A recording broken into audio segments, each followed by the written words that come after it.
ஸ்தோத்திரம். கர்த்தருடைய பரிசுத்த நாமத்திற்கு மகிமை உண்டாகட்டும். உங்களை இந்த ரூட்ஸ் அண்ட் ரிடம்ஷனுடைய 9வது நாளுக்கு உங்களை நான் வரவேற்கிறேன். கர்த்தர் இந்த நாட்டிலே நமக்கு வெளிப்படுத்தி கொண்டிருக்கிற காரியங்கள், நம்மோடு கூட அவர் கற்றுக் கொடுக்கிற காரியங்கள் அதிசயமானவைகளும், அவர் வெளிப்படுத்துகிறவைகள் நம்மளால் கிரகிக்க முடியாத காரியங்களுமா இருக்கிறது. ஆனால் சில நேரங்களில் அற்ப மனிதர்களாகிய நம்மை தேடி வந்து இந்த காரியங்களை கர்த்தர் ஏன் நமக்கு கற்றுக் கொடுக்கணும் அப்படின்னும் போது அது ரொம்ப ஆச்சரியமாக இருக்குது. அது மாத்திரம் இல்லாமல் நான் நிறைய நேரம் யோசிப்பேன், இப்போது கர்த்தர் நமக்கு கொடுக்குற அந்த காரியங்களை நம்ம எவ்வளவு பொறுப்புள்ளவர்களாக தேவனுடைய நாம மகிமைக்காக நம்ம இதை மற்றவர்களிடத்தில் நம்ம பகிர்ந்து கொடுக்கணும். வெறுமனே நாம மாத்திரம் ஆசீர்வாதத்தை பெறுவதல்ல, மற்றவர்களையும் விடுதலைக்குள்ளாகவும் ஆசீர்வாதத்திற்குள்ளாகவும் நடத்துகிற ஒரு பெரிய கனமான பொறுப்பை கர்த்தர் நமக்கு கொடுத்திருக்கிறார். ஊழியக்காரனாய் நான் மாத்திரம் அந்த வேலையை செய்ய அழைக்கப்படலை. நம்ம எல்லாருமே ஏசப்பாவனுடைய பிள்ளைகளா இந்த மெய்யான ஒரு இரத்த வழியினுடைய சீரமைப்பை பெற்றவர்களாக நம்ம இந்த நாட்டிலே செயல்பட வேண்டியது அவசியமாக இருக்கிறது. ஆகையினாலே கர்த்தர் இத்தனை நாட்களாய் நம்மை நடத்தியிருக்கிறார். இன்னும் இந்த நாள் இல்லாமல் இன்னொரு 3 நாட்கள் நமக்கு இருக்கிறது. அதில் இன்னும் அநேக காரியங்களை நம்ம பார்க்க போகிறோம். நிறைய நேரங்களில் நம்ம பேசுகிற காரியங்களை உங்களுக்கு தெரிந்த வட்டாரங்களிலும் தேவனை அறிந்த பிள்ளைகளிடத்திலும் நீங்கள் பகிர்ந்து கொள்ளும் பொழுது ஒரு சிலர் ஏற்றுக்கொள்வார்கள், ஒரு சிலர் இதை ஏற்றுக்கொள்ள மறுப்பார்கள். ஏற்றுக்கொள்ள மறுக்கிறவர்களிடத்துல போய் நம்ம நேரத்தை வீணடித்து அவங்ககிட்ட ஆர்கியூ பண்ண வேண்டிய அவசியம் இல்லை.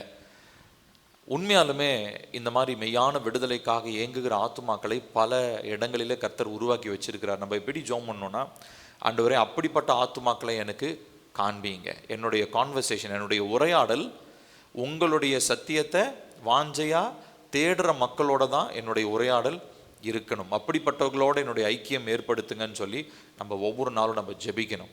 அப்போ கர்த்தர் நமக்கு சரியான அந்த சத்தியத்தை நாம் கற்றுக்கொள்ளுகிற சத்தியத்தை பகிர்ந்து கொள்ள வேண்டியதான நல்ல நண்பர்களையோ உறவுக்காரர்களையோ வட்டாரங்களை கர்த்தர் நமக்கு ஏற்படுத்தி தருவார்.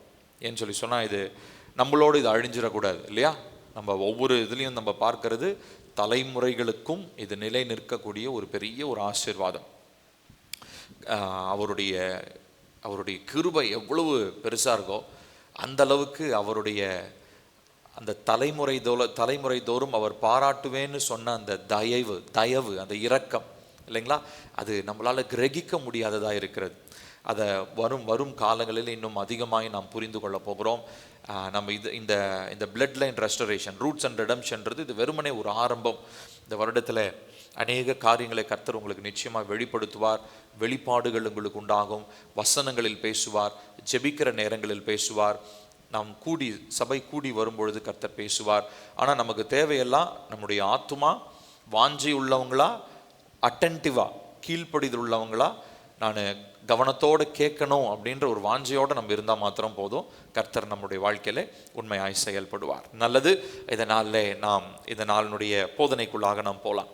இன்னைக்கு நம்ம பார்க்குறதான இந்த தலைப்பு ஆசீர்வாதங்கள், போராட்டங்கள். இது வரைக்கும் நம்ம 8 நாட்களாக நாம் பார்த்தது எப்படிலாம் மறைந்திருக்கிறதான போராட்டங்கள் குடும்பங்களுக்குள்ளாக செயல்படுகிறது அப்படின்னு பார்த்தோம். ஆனால் ஒரு குடும்பம் இல்லை ஒரு இரத்த வழி அப்படின்னு எடுத்துட்டிங்கன்னா, அதில் வெறுமனே போராட்டம் இருந்தாலும் போராட்டங்கள் மாத்திரமே எல்லா இரத்த வழியிலும் மறைந்திருப்பது இல்லை. கர்த்தர் எல்லா இரத்த வழியிலுமே ஒரு ஆசீர்வாதத்தை என்ன பண்ணியிருக்காரு, வச்சிருக்காரு. ஒருவேளை நம்ம இப்படி சொல்லலாம், என் குடும்பம்லாம் ஒன்றும் பெருசாக சொல்லிக்கிற மாதிரி இல்லைங்க, உங்கள் குடும்பம் வேணால் ரொம்ப ஒரு நல்ல ஒரு இந்த குடும்பமாக இருக்கிறீங்க, படித்தவங்களா இருக்கிறீங்க, அந்த மாதிரி நம்மளே என்ன பண்ணுவோன்னா தாழ்மைப்படுத்தி நம்ம பேச ஆரம்பிச்சிருவோம். அவங்க குடும்பம் வசதிங்க, எங்கள் குடும்பம்லாம் அந்தளவுக்கு கிடையாதுங்க, நாங்கள் படித்தவங்க இல்லை, அப்படிலாம் கிடையாது. கர்த்தருடைய பார்வையில் எல்லாரையுமே கர்த்தர் ஒரே போல தான் பார்க்கிறார். இப்போது அதில் மறைந்திருக்கிறதான ஆசீர்வாதங்கள் இருக்கிறது. சரிங்களா? மறைந்திருக்கிறதான நன்மைகள் இருக்கிறது. எல்லா இரத்த வழியிலுமே ஒரு சில நன்மைகளையும் ஆசீர்வாதங்களையும் கர்த்தர் வைத்திருக்கிறார். அது தேடி கண்டுபிடிக்கணும். சரிங்களா? அது காணாமலாம் போகாது, ரத்தத்தில் தான் இருக்கும். ஆனால் அது தேடி கண்டுபிடிக்கணும். இன்னைக்கு அதற்கான ஆதாரத்தோட நம்ம என்ன பண்ண போகிறோம், நம்ம தியானிக்க போகிறோம். சரி, இப்போது நாங்கள் சொன்ன மாதிரி இந்த ஸ்பிரிச்சுவல் மேப்பிங், இந்த ஆவிக்குரிய வரைபடம், நம்முடைய குடும்பத்தில் இருக்கிறதான அந்த முன்னோர்களுடைய காரியங்கள், இதெல்லாம் குறித்து அறிந்து கொள்ளும் பொழுது இது வெறுமனே போராட்டம் இல்லை தலைமுறை தோறும் வருகிற பிரச்சனைகள், தலைமுறை தோறும் வருகிறதான வியாதிகள், பழக்க வழக்கங்கள், இதை மாத்திரம் நம்ம ட்ரேஸ் பண்ணாமல் உண்மையாலுமே அதில் மறைந்திருக்கிறதான நன்மைகள், சுதந்திரித்திருக்கிறதான ஆசீர்வாதங்கள் என்னவென்பதை நம்ம இந்த நாட்களிலே நாம் அறிந்து கொள்ள போகிறோம். சரிங்களா? அப்போ தேவன் என்ன பண்ணுறார் அப்படின்னா, ரத்த வழியில் பல காரியங்களை நமக்கு டெபாசிட் பண்ணி, நமக்கு என்ன சொல்கிறதுங்க, ஒரு இன்வெஸ்ட்மெண்ட் மாதிரி நம்ம ரத்த வழியில் இருக்குது. அதில் நிறைய இருக்குது. ஒன்று, பரம்பரையாக வருகிற வாக்கு தத்தங்கள். தேவனுடைய பிள்ளைகளாக இருக்கும்போது வாக்கு தத்தங்கள் இருக்கிறது, அபிஷேகங்கள் இருக்கிறது, அதுக்கப்புறம் தயவு இருக்கிறது. இன்னும் ஒருவேளை நீங்கள் ரட்சிக்கப்படாமல் நீங்கள் தான் முதல் தடவை நீங்கள் தான் அங்கே ரட்சிக்கப்பட்டிருக்கீங்க, எங்கள் அம்மா அப்பாலாம் யாரும் ரட்சிக்கப்படலைங்க அப்படின்னு நீங்கள் சொன்னாலும், உங்களுடைய இரத்த வழியிலே மறைந்திருக்கக்கூடிய தேவ ராஜ்யத்திற்கு பயன்படக்கூடிய ஒரு சில ஸ்கில்ஸ்னால் என்ன அப்படின்னா ஆற்றல்கள், ஒரு சில ட்ரேடிங் அண்ட் ஸ்கில் அப்படின்னு சொல்லுவாங்க, ஸ்கில் செட் அப்படின்வாங்க. ஸ்கில் செட்னா ஒரு சில என்ன சொல்கிறதுங்க, உதாரணத்திற்கு ஒரு பணம் சம்பாதிக்கிறதான ஒரு ஐடியா, இல்லை ஒரு சின்ன பொருளை வைத்து அதை ஒரு பெரிய பிஸ்னஸாக மாற்றுகிறதான ஒரு ஐடியா. இந்த மாதிரி உலக பிரகாரமாக தேவைப்படக்கூடிய ஆசீர்வாதங்களும் ரத்தத்தில் என்ன இருக்குங்க, கண்டிப்பாக மறைஞ்சிருக்கும். எந்த ரத்தமுமே ஒரு வெறுமனே சாபத்தை மாத்திரமே சுமந்துட்டு இருக்கிற ரத்தமாக இருக்காது. ரத்தத்திலே கண்டிப்பாக நன்மையான காரியங்களும் இருக்கும். ஒருவேளை ரட்சிக்கப்பட்ட குடும்பமாக தலைமுறையாக இருந்திருந்தோம்னா அபிஷேகம், ஆசீர்வாதம், இந்த மாதிரி தேவனுக்குரிய காரியங்கள் இருக்கும். இல்லைங்க நான் ரட்சிக்கப்பட்டது இல்லைங்க, நான் தான் முதல்ல ரட்சிக்கப்பட்டிருக்கேன் அப்படின்னாலும் பரவாயில்ல, உங்களுக்குள்ள தேவ ராஜ்யத்திற்கு தேவைப்படுகிறதான பல ஸ்கில் செட்டுன்னு சொல்லுவோம். ஸ்கில் செட் அப்படின்னா அந்த ஒரு சில தாளந்துகள், ஒரு சில வரங்கள், அது ரத்தத்துக்குள்ளாக நீங்கள் யாராக இருந்தாலும் அது கண்டிப்பாக மறைந்திருக்கும்.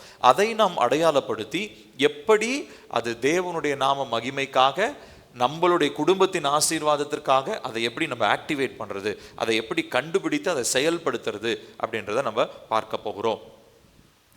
அடுத்ததான் நம்ம பார்க்க போகிற இன்னொரு முக்கியமான ஒரு காரியம் பாருங்க. இந்த நாளில் நாம் அறிந்து கொள்ள போகிறது இந்த ஆசீர்வாதங்கள், அப்புறம் நம்மளுடைய இதில் மறைந்திருக்கிற காரியங்கள். அடுத்ததா இன்டென்ஷனலாக நான் சொன்னேன், வேண்டுமென்றே என்னுடைய தலைமுறையிலே நான் கண்டறிய வேண்டிய ஆசீர்வாதங்கள் மறைக்கப்பட்டிருக்கலாம், ஆனால் அதை நான் தேடி கண்டுபிடிக்க போகிறேன். ஒரு வசனத்தை நம்ம வாசிப்போம். உபாகமம் 28வது அதிகாரம். இது ஃபுல்லாக நமக்கு வாசிக்க முடியுமான்னு தெரியல, பெரிய ஒரு பேசேஜ் இது. 1-14 வரைக்கும். சரிங்களா? இங்கே கீழ்ப்படியும் பொழுது வருகிறதான ஆசீர்வாதங்களை பார்க்கிறோம். 28வது அதிகாரம் 1-14 வரைக்கும் ஒரு தாட்டி வாசிச்சிடலாம். நான் வாசிச்சாதான் நமக்கு புரியும். இன்று நான் உனக்கு விதிக்கிற உன் தேவனாகிய கர்த்தருடைய கட்டளைகளின்படி எல்லாம் செய்ய நீ கவனமாய் இருக்கும்படிக்கு அவர் சத்தத்திற்கு உண்மையாய் செவி கொடுப்பாயானால் உன் தேவனாகிய கர்த்தர் பூமியில் உள்ள சகல ஜாதிகளிலும் உண்மை மேன்மையாக வைப்பார். நீ உன் தேவனாகிய கர்த்தரின் சத்தத்திற்கு செவி கொடுக்கும் போது இப்பொழுது சொல்லப்படும் ஆசீர்வாதங்கள் எல்லாம் உன்மேல் வந்து உனக்கு பலிக்கும். நீ பட்டணத்திலும் ஆசீர்வதிக்கப்பட்டிருப்பாய், வெளியிலும் ஆசீர்வதிக்கப்பட்டிருப்பாய். உன் கர்ப்பத்தின் கனியும் உன் நிலத்தின் கனியும் உன் மாடுகளின் பெருக்கமும் உன் ஆடுகளின் மந்தைகளும் ஆகிய உன் மிருக ஜீவன்களின் பலனும் ஆசீர்வதிக்கப்பட்டிருக்கும். உன் கூடையும் மாப்பிசைகிற உன் தொட்டியும் ஆசீர்வதிக்கப்பட்டிருக்கும். நீ வருகையிலும் ஆசீர்வதிக்கப்பட்டிருப்பாய், நீ போகையிலும் ஆசீர்வதிக்கப்பட்டிருப்பாய். உனக்கு விரோதமாய் எழும்பும் உன் சத்துருக்களை கர்த்தர் உனக்கு முன்பாக முறியடிக்கப்படும்படி ஒப்பு கொடுப்பார். ஒரு வழியாய் உனக்கு எதிராக புறப்பட்டு வருவார்கள், 7 வழியாய் உனக்கு முன்பாக ஓடி போவார்கள். கர்த்தர் உன் களஞ்சியங்களிலும் நீ கையிடும் எல்லா வேலையிலும் உனக்கு ஆசீர்வாதம் கட்டளையிடுவார். உன் தேவனாகிய கர்த்தர் உனக்கு கொடுக்கும் தேசத்திலே உன்னை ஆசீர்வதிப்பார். நீ உன் தேவனாகிய கர்த்தரின் கட்டளைகளை கை கொண்டு அவர் வழிகளில் நடக்கும்போது கர்த்தர் உனக்கு ஆணையிட்டபடியே உன்னை தமக்கு பரிசுத்த ஜனமாக நிலைப்படுத்துவார். அப்பொழுது கர்த்தருடைய நாமம் உனக்கு தரிக்கப்பட்டது என்று பூமியின் ஜனங்கள் எல்லாம் கண்டு உனக்கு பயப்படுவார்கள். உனக்கு கொடுப்பேன் என்று கர்த்தர் உன் பிதாக்களுக்கு ஆணையிட்ட தேசத்தில் கர்த்தர் உன் கர்ப்பத்தின் கனியிலும் உன் மிருக ஜீவன்களின் பலனிலும் உன் நிலத்தின் கனியிலும் உனக்கு பரிபூரண நன்மை உண்டாக கட்டளையிடுவார். ஏற்ற காலத்திலே உன் தேசத்திலே மழை பெய்யவும் நீ கையிட்டு செய்யும் வேலைகள் எல்லாம் ஆசீர்வதிக்கவும் கர்த்தர் உனக்கு தமது நல்ல பொக்கிஷ சாலையாகிய வானத்தை திறப்பார். நீ அநேகம் ஜாதிகளுக்கு கடன் கொடுப்பாய், நீயோ கடன் வாங்காதிருப்பாய். இன்று நான் உங்களுக்கு விதிக்கிற வார்த்தைகள் யாவையும் விட்டு விலகி வேறே தேவர்களை சேவிக்கும்படி நீ வலதுபுறம் இடதுபுறம் சாயாமல் இன்று நான் உனக்கு விதிக்கிற உன் தேவனாகிய கர்த்தரின் கட்டளைகளை கைக்கொள்ளவும் அவைகளின்படி நடக்கவும் அவைகளுக்கு செவி கொடுத்து வந்தால் கர்த்தர் உன்னை வாளாக்காமல் தலையாக்குவார், நீ கீழாகாமல் மேலாவாய். சரி, இது ஒரு பெரிய பேசேஜ். கர்த்தர் ஆசீர்வாதங்களா அவங்களுக்கு சொல்றார். ஆனா எல்லாத்துக்கும் ஒரு நிபந்தனை ஒன்று இருக்குது. என்னன்னா, நீ என்னுடைய வார்த்தைக்கு கீழ்ப்படிந்தால், கர்த்தருடைய வார்த்தைக்கு கீழ்ப்படிஞ்ச அப்படின்னா சொல்லப்பட்டிருக்கிறதான எல்லா ஆசீர்வாதங்களும் உனக்கு சொந்தமா இருக்கும் அப்படின்னு சொல்லி கர்த்தர் சொல்றார். இப்போ இந்த நான் சொன்ன மாதிரி இந்த இரத்தத்துல ஆசீர்வாதங்களும் நன்மைகளும் கர்த்தரால் வாக்கு பண்ணப்பட்ட அநேக காரியங்கள் என்ன ஆகுது அப்படின்னா தொடர்ந்து இரத்தத்திலே மறைந்து வந்து கொண்டே இருக்கிறது. இப்போ நான் சொன்ன மாதிரி இந்த தேவனுடைய தயவும் இரக்கமும் ஆசீர்வாதமும் 1000 தலைமுறைகளுக்கு நிலை நிற்கக்கூடியதாக இருக்கிறது என்று சொல்லி நாம் பார்க்கிறோம். ஸோ அதன்படி கர்த்தருடைய கீழ்ப்படிதலில் நம்ம நடக்கும் பொழுது என்னென்ன நன்மைகளை நம்மளால் பார்க்க முடியும் அப்படின்றத நம்ம பார்க்கலாம். ஏற்கனவே ஆபிரகாம் கிட்ட கூட கர்த்தர் அவ்விதமாக தான் அவங்களை ஆசீர்வதிக்கிறார் இல்லையா? ஆபிரகாமை ஆசீர்வதிக்கும் போது முதலாவது இந்த 12வது அதிகாரம் 2-3 வசனங்கள், நான் உன்னை பெரிய ஜாதியாக்கி உன்னை ஆசீர்வதித்து உன் பேரை பெருமைப்படுத்துவேன், நீ ஆசீர்வாதமாயிருப்பாய், உன்னை ஆசீர்வதிக்கிறவர்களை ஆசீர்வதிப்பேன், உன்னை சபிக்கிறவனை சபிப்பேன், பூமியில் உள்ள வம்சங்கள் எல்லாம் உனக்குள் ஆசீர்வதிக்கப்படும். இப்போ இந்த ஆசீர்வாதங்களும் இப்போ எப்படி இப்போ நம்ம இந்த 8 நாள் நேற்றைய வரைக்கும் 8 நாள்ல நிறைய மறைந்திருக்கிற தீமைகள், பலிபீடங்கள், மறைந்திருக்கிற பொருத்தனைகள், உடன்படிக்கைகள்லாம் எப்படி ரத்தத்தில் ட்ரேஸ் பண்ண முடியுமோ அதே மாதிரி ஆசீர்வாதங்களை என்ன பண்ண முடியும், நம்மளால ட்ரேஸ் பண்ண முடியும், கண்டுபிடிக்க முடியும். மறைந்திருக்கிறவைகள் அது எல்லாமே நம்ம என்ன பண்ண போகிறோம் அப்படின்னா இந்த நாட்களிலே அறிந்து கொண்டு அதை தேவ மகிமைக்காக அதை நம்ம செயல்படுத்த போகிறோம். பாருங்க, இந்த நீதிமொழிகளில் இன்னொரு வசனம், இது ஏற்கனவே நம்ம வாசிச்சிருக்கோம். நீதிமொழிகளில் 20வது அதிகாரம் 7வது வசனம், நீதிமான் தன் உத்தமத்தில் நடக்கிறான், அவனுக்கு பிறகு அவன் பிள்ளைகளும் பாக்கியவான்களாய் இருப்பார்கள். அப்போ ஒரு மனுஷன் அவனுடைய நற்பண்புகளோட நல்ல குணங்களோடு ஒரு மனுஷன் வாழ்ந்தான்னா அதனுடைய ஆசீர்வாதம் அவனுடைய பிள்ளைகளுக்கும் போகுமா. அப்படின்னா நீங்க ஆப்போசிட்டாகவும் புரிஞ்சுக்கணும். அப்படின்னா என்ன அர்த்தம்? தீமையான பழக்க வழக்கத்தோடு ஒரு மனுஷன் இருந்தான்னா அவனுடைய பிள்ளைகளுக்கு அந்த தீமையின் தாக்கங்கள் கண்டிப்பா போகும். அப்போ நான் எங்க அம்மா அப்பா எப்படி வாழ்ந்தாங்கன்றது இப்போ எங்கள் அம்மா அப்பா வாழ்ந்தது நான் மாற்ற முடியாது. ஆனால் நான் என் தலைமுறைக்கு நான் நல்லது செய்யணும்னா நான் வாழ வேண்டிய விதத்தை நான் கவனமாக நான் இருக்கணும். நான் ரொம்ப தேவனுக்கு பிரியமான ஒரு வழியிலையும் அவருடைய வார்த்தைக்கு கீழ்ப்படுகிறதுல நான் ரொம்ப ரொம்ப அதிக கவனம் செலுத்தணும். வேறு எதில் நான் கவனம் செலுத்துகிறனோ இல்லையோ கர்த்தருடைய வார்த்தைக்கு கீழ்ப்படுகிறதுல என்னுடைய பிரதானமான நோக்கம் இருக்கும் பொழுது இது டெம்பரரியான, அதாவது தற்காலிகமான ஒரு ஆசீர்வாதம் அல்ல, தலைமுறை தோறும் நிரந்தரமாக நிலை நிற்கக்கூடிய ஒரு ஆசீர்வாதமாக மாற்றப்படுகிறது. பாருங்க, அதே மாதிரி சங்கீதம் 112 ஒரு வசனத்தை நம்ம வாசிக்கிறோம். சங்கீதம் 112 1-3, அல்லேலூயா, கர்த்தருக்கு பயந்து அவருடைய கட்டளைகளில் மிகவும் பிரியமா இருக்கிற மனுஷன் பாக்கியவான். சேர்ந்து வாசிப்போம். அவன் சந்ததி பூமியில் பலத்திருக்கும், செம்மையானவர்களின் வம்சம் ஆசீர்வதிக்கப்படும், ஆஸ்தியும் ஐஸ்வர்யமும் அவன் வீட்டில் இருக்கும், அவருடைய நீதி என்றென்றைக்கும் நிற்கும். பாருங்க, ஒருத்தன் யாரு? கர்த்தருக்கு பயந்து நடக்கிற ஒரு மனுஷன், அதுதான் முதல் வசனம். அவன் கீழ்ப்படிஞ்சானாலே போதும், அவனுடைய முழு குடும்பம் பாருங்க, அவனுடைய சந்ததி ஸ்ட்ராங்கா பலத்திருக்கிற ஒரு சந்ததியா இருக்குமா. செம்மையானுடைய சந்ததி ஆசீர்வாதம். அடுத்ததான் பாருங்க, ஆஸ்தியும் ஐஸ்வர்யமும், ஆமா, பற்றாக்குறைன்றதே அவனுடைய வீட்டுல இருக்கவே இருக்காது. அவனுடைய நீதி, இது ஆஸ்தின்றது உலக பிரகாரமானது, நீதின்றது தேவனிடத்திலிருந்து வருகிறது, கீழ்ப்படிதல் நிமித்தமாய் வருகிறது. ஸோ அந்த நீதியும் என்ன ஆகுதுங்க, என்றென்றைக்கும் நிலை நிற்கக்கூடிய காரியமாக அது இருக்கிறது. ஸோ அப்போ இதுவுமே, அதாவது இந்த கீழ்ப்படிதல் நிமித்தமா, இதுக்கு முன்னாடி பார்த்தோம் குணத்தின் நிமித்தமா, கேரக்டர் நிமித்தமா எப்படி ஆசீர்வாதம் வருது. இங்க தேவனுக்கு பயப்படுவது நிமித்தமாய், அப்படிதான் அந்த முதல் வசனம் இருக்குது பாருங்க. கர்த்தருக்கு பயந்து அவருடைய கட்டளைகளில் பிரியமாயிருக்கிற மனுஷன், அவனுடைய சந்ததியில ஆஸ்தியும் ஐஸ்வர்யம் குறைவது இல்லை, நீதி உள்ள சந்ததி அவனுடைய சந்ததியில பெருகும். இன்னும் ஒரு சில வசனங்கள்லாம் பார்க்கலாம் பாருங்க. அடுத்ததா அதே மாதிரி பாருங்க, சங்கீதம் 103 நம்ம வாசிக்கிறோம். சங்கீதம் 103 17 18. கர்த்தருடைய கிருபையோ அவருக்கு பயந்தவர்கள் மேலும் அவருடைய நீதி அவர்கள் பிள்ளைகளுடைய பிள்ளைகள் மேலும் அநாதியா என்றென்றைக்கும் உள்ளது. அவருடைய உடன்படிக்கையை கை கொண்டு அவருடைய கட்டளைகளின்படி செய்ய நினைக்கிறவர்கள் மேலேயே உள்ளது. இங்கேயும் கவனிச்சு பார்த்தீங்கன்னா அவருடைய கிருபை அவருக்கு பயந்தவர்கள் மேல். ஸோ பயம்னா அப்படி நடுங்கிறது கிடையாது, ரெவரன்ஸ், அந்த கனம், தேவனுக்குரிய கனத்தை செலுத்தி அவருடைய வார்த்தைக்குரிய கனம், அவருடைய பிரசன்னத்திற்குரிய கனம், அவருடைய அவர் சொல்ற வார்த்தையை நம்ம உடனடியே கீழ்ப்படுகிறதுல தான் அந்த கனத்தை நம்ம வெளிப்படுத்துறோம். சரிங்களா? அவருடைய நீதி அவருடைய பிள்ளைகளுடைய பிள்ளைகள் மேலும் என்றென்றைக்கும் உள்ளது. அப்போ இது ஒரு த ஃபெய்த்ஃபுல்னஸ், உண்மையா இருக்கிற தேவனுடைய வார்த்தைக்கு உண்மையா இருக்கிற அந்த நிலைப்பாடு நம்மளுடைய தலைமுறையவே என்ன பண்ணுதுங்க, அது ஃபுல்லா அந்த சந்ததியவே அது கவர் பண்ணுது. இந்த மாதிரி நிறைய வசனங்கள் இருக்கு, நான் ஒரு சிலது மட்டும் தான் போட்டிருக்கேன். அதே மாதிரி எபிரேயர் 11:20-21 படிப்போமா? எபிரேயர் 11:20-21. விசுவாசத்தினாலே ஈசாக்கு வரும் காரியங்களை குறித்து யாக்கோபையும் ஏசாவையும் ஆசீர்வதித்தான். அதாவது அவங்க பிள்ளைங்க வளர்ந்து அவங்க கல்யாணம்லாம் ஆகலை, ஆனால் ஆகிறதுக்கு முன்னாடியே யாக்கோப் எப்படி இருப்பான், ஈசா எப்படி இருப்பான் அப்படின்றதெல்லாம் சொல்றாரு.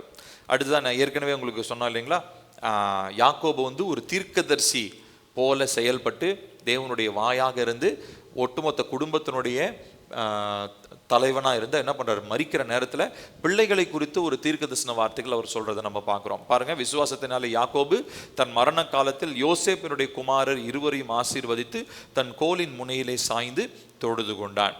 அப்போ இங்க என்ன நடக்குது அப்படின்னா, அந்த பேசப்படுகிறதான வார்த்தைகள், அவங்களால உச்சரிக்கப்படுகிற அந்த ஆசீர்வாத வார்த்தைகள், அது என்ன ஆகுதுங்க, தலைமுறைக்கும் அவருடைய பிள்ளைகளுக்கும் அடுத்தடுத்த தலைமுறைகளுக்கும் நிற்கக்கூடியதாக அது இருக்கிறது. அது அவருடைய தலைமுறையை உருவாக்குகிறதாக இருக்கு. It is shaping their destiny.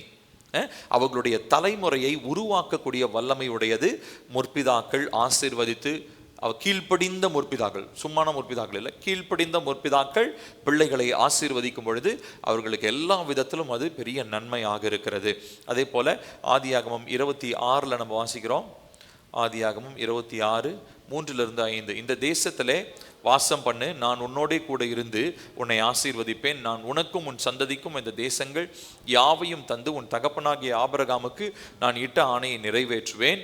Abraham என் சொல்லுக்கு கீழ்ப்படிந்து என் விதிகளையும் என் கற்பனைகளையும் என் நியமங்களையும் என் பிரமாணங்களையும் கை கொண்டபடியினால் நான் உன் சந்ததியை வானத்தின் நட்சத்திரங்களைப் போல பெருக பண்ணி உன் சந்ததிக்கு இந்த தேசங்கள் யாவையும் தருவேன். உன் சந்ததிக்குள் பூமியில் உள்ள சகல ஜாதிகளும் ஆசீர்வதிக்கப்படும். கவனிக்கணும், இது யார்கிட்ட சொல்றாருன்னா ஈசா கிட்ட சொல்றாரு. ஆனா ஈசா கிட்ட யாரை பத்தி சொல்றாருன்னா ஆபிரகாம், அவங்க அப்பாவை பத்தி சொல்றாரு.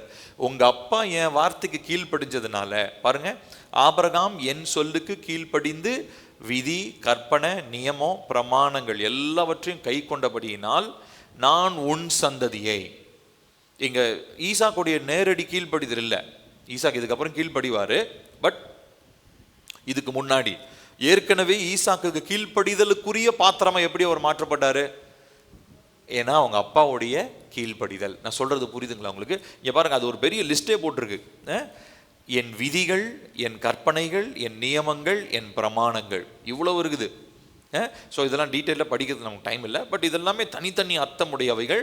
இதை மேபி நம்ம பைபிள் ஸ்டடி அந்த மாதிரி டைமில் நம்ம படிக்கலாம். விதிகள், கற்பனைகள், நியமங்கள், பிரமாணங்கள், இத்தனை விதவிதமான கேட்டகரி ஆன காரியங்கள் தேவனுடைய வார்த்தையில் இருக்குது. எதெல்லாம் நம்ம கை கொள்ளணும் அப்படின்றத நம்ம பார்க்கணும். ஸோ அப்போ ஆபிரகாமுடைய ஆசீர்வாதத்தின் நிமித்தமாய், ஆபிரகாமுடைய கீழ்ப்படிதல் நிமித்தமாய் ஈசாக்கு என்ன பண்ணப்பட்டாருங்க? ஆசீர்வதிக்கப்பட்டார் அப்படின்றத நம்ம பார்க்கிறோம். அதே போல பாருங்க, அதே ஆதியாகமம் 39:5 இங்க கவனிச்சு பார்த்தீங்கன்னா, அவனை தன் வீட்டுக்கும் தனக்கு உண்டான, யார் இங்க யோசேப்பை பத்தி பார்க்கிறோம், அவனை தன் வீட்டுக்கும் தனக்கு உண்டான எல்லாவற்றுக்கும் விசாரணைக்காரனாக்கினது முதற்கொண்டு கர்த்தர் யோசேப்பின் நிமித்தம், நல்லா கவனிக்கிறது வாசிங்க, கர்த்தர் யோசேப்பின் நிமித்தம் அந்த எகிப்தின் வீட்டை ஆசீர்வதித்தார். வீட்டிலும் வெளியிலும் அவனுக்கு உண்டானவைகள் எல்லாவற்றிலும் கர்த்தருடைய ஆசீர்வாதம் இருந்தது. இது யாரோட வீடு? போத்திபாருடைய வீடு. போத்திபாருடைய வீட்டில் யார் போயிருக்கிறா? யோசேப்பு போய் இருக்கிறான். ஸோ அவன் நிமித்தமாக, யோசேப்பின் நிமித்தமாக என்ன நடக்குதுங்க?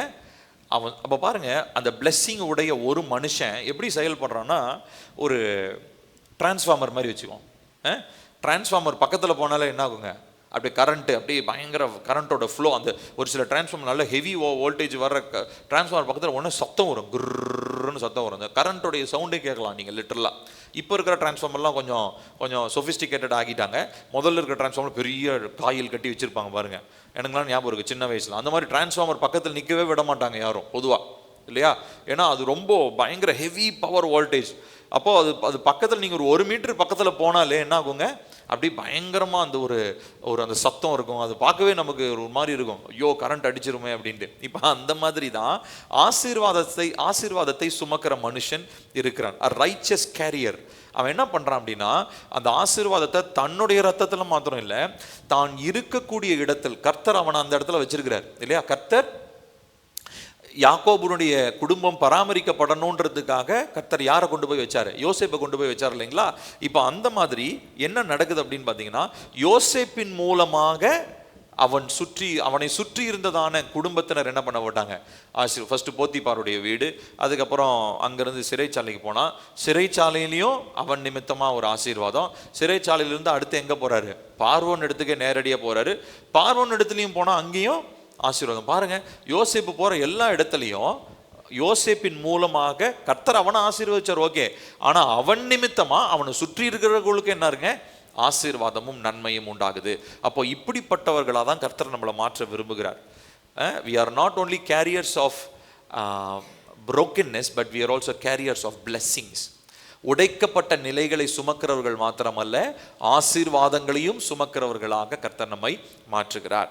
சரிங்களா? ஸோ இப்படிப்பட்ட ஒரு மனிதனா நம்ம மாற்றப்படணும். சரி, அது எப்படின்றத நம்ம பார்க்க போகிறோம். அடுத்ததாக பாருங்க, இந்த 2 சாமுவேல், இது நம்ம எல்லாருக்கும் தெரிஞ்ச பகுதி தான். 6வது அதிகாரம் 11 12 நம்ம எல்லாருக்கும் தெரிஞ்சது. கர்த்தருடைய பெட்டி கித்தியனாகிய ஓபேத்-ஏதோமின் வீட்டிலே 3 மாதம் இருக்கையில் கர்த்தர் ஓபேத்-ஏதோமையும் அவன் வீட்டார் அனைவரையும் ஆசீர்வதித்தார்.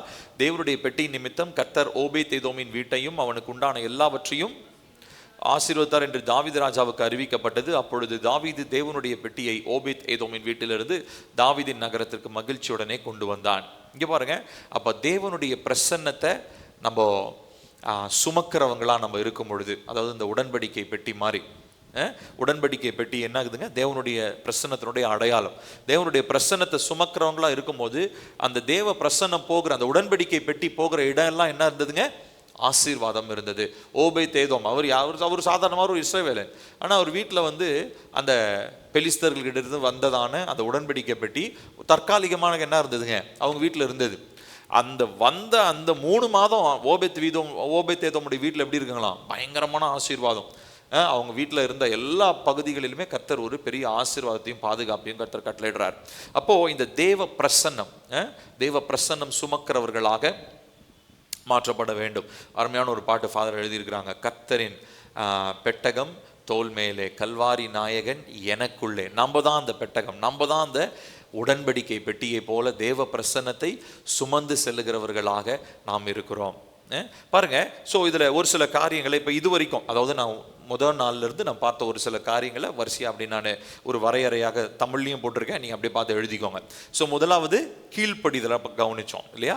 எப்படி நம்ம கீழ்ப்படியணும். கீழ்ப்படிதல் இல்லாமல் நம்மளால் எதுவுமே செய்ய முடியாது. ஸோ ஃபர்ஸ்ட் ஆஃப் ஆல் இரத்த வழி சீரமைப்பு, ரூட்ஸ் அண்ட் ரிடம்ஷன், இவ்வளவு காரியங்கள் எல்லாத்துக்கும் அடிப்படை கீழ்ப்படிதல். கர்த்தர் என்ன சொல்கிறாரோ அதை அப்படியே ராவானா அதில் அன்ஃபில்டர்ட்னு சொல்லுவாங்க, அதில் எங்கேயுமே அட்ஜஸ்ட்மெண்ட்டே இல்லாமல் உடனடியாக சொல்லுவதை அப்படியே கீழ்ப்படிய பழகணும். 2வதா வாக்குத்தத்தம் உடன்படிக்கையாக மாற பலிபீடத்தை கட்டி எழுப்பணும். நான் அது ஏற்கனவே சொன்னேன் இல்லைங்களா? ஜெப பலிபீடம் ரெகுலராக நம்முடைய வீட்டில், தனிப்பட்ட வாழ்க்கையிலும் சரி, குடும்பத்திலையும் சரி, ரெகுலராக ஜெப பலிபீடம் கட்டி எழுப்பப்பட்டு கொண்டே இருக்கும். அப்போ தான் ஜெப பலிபீடத்தில் தான் தேவன் கொடுத்த வாக்குத்தத்தம் எல்லாம் உடன்படிக்கையாக மாறுகிறது. நான் சொல்றது புரியுதுங்களா?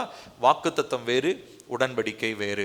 வாக்குத்தத்தம்ன்றது நான் வெறுமனே ரிசீவ் பண்ணுறேன், அவ்வளோதான்.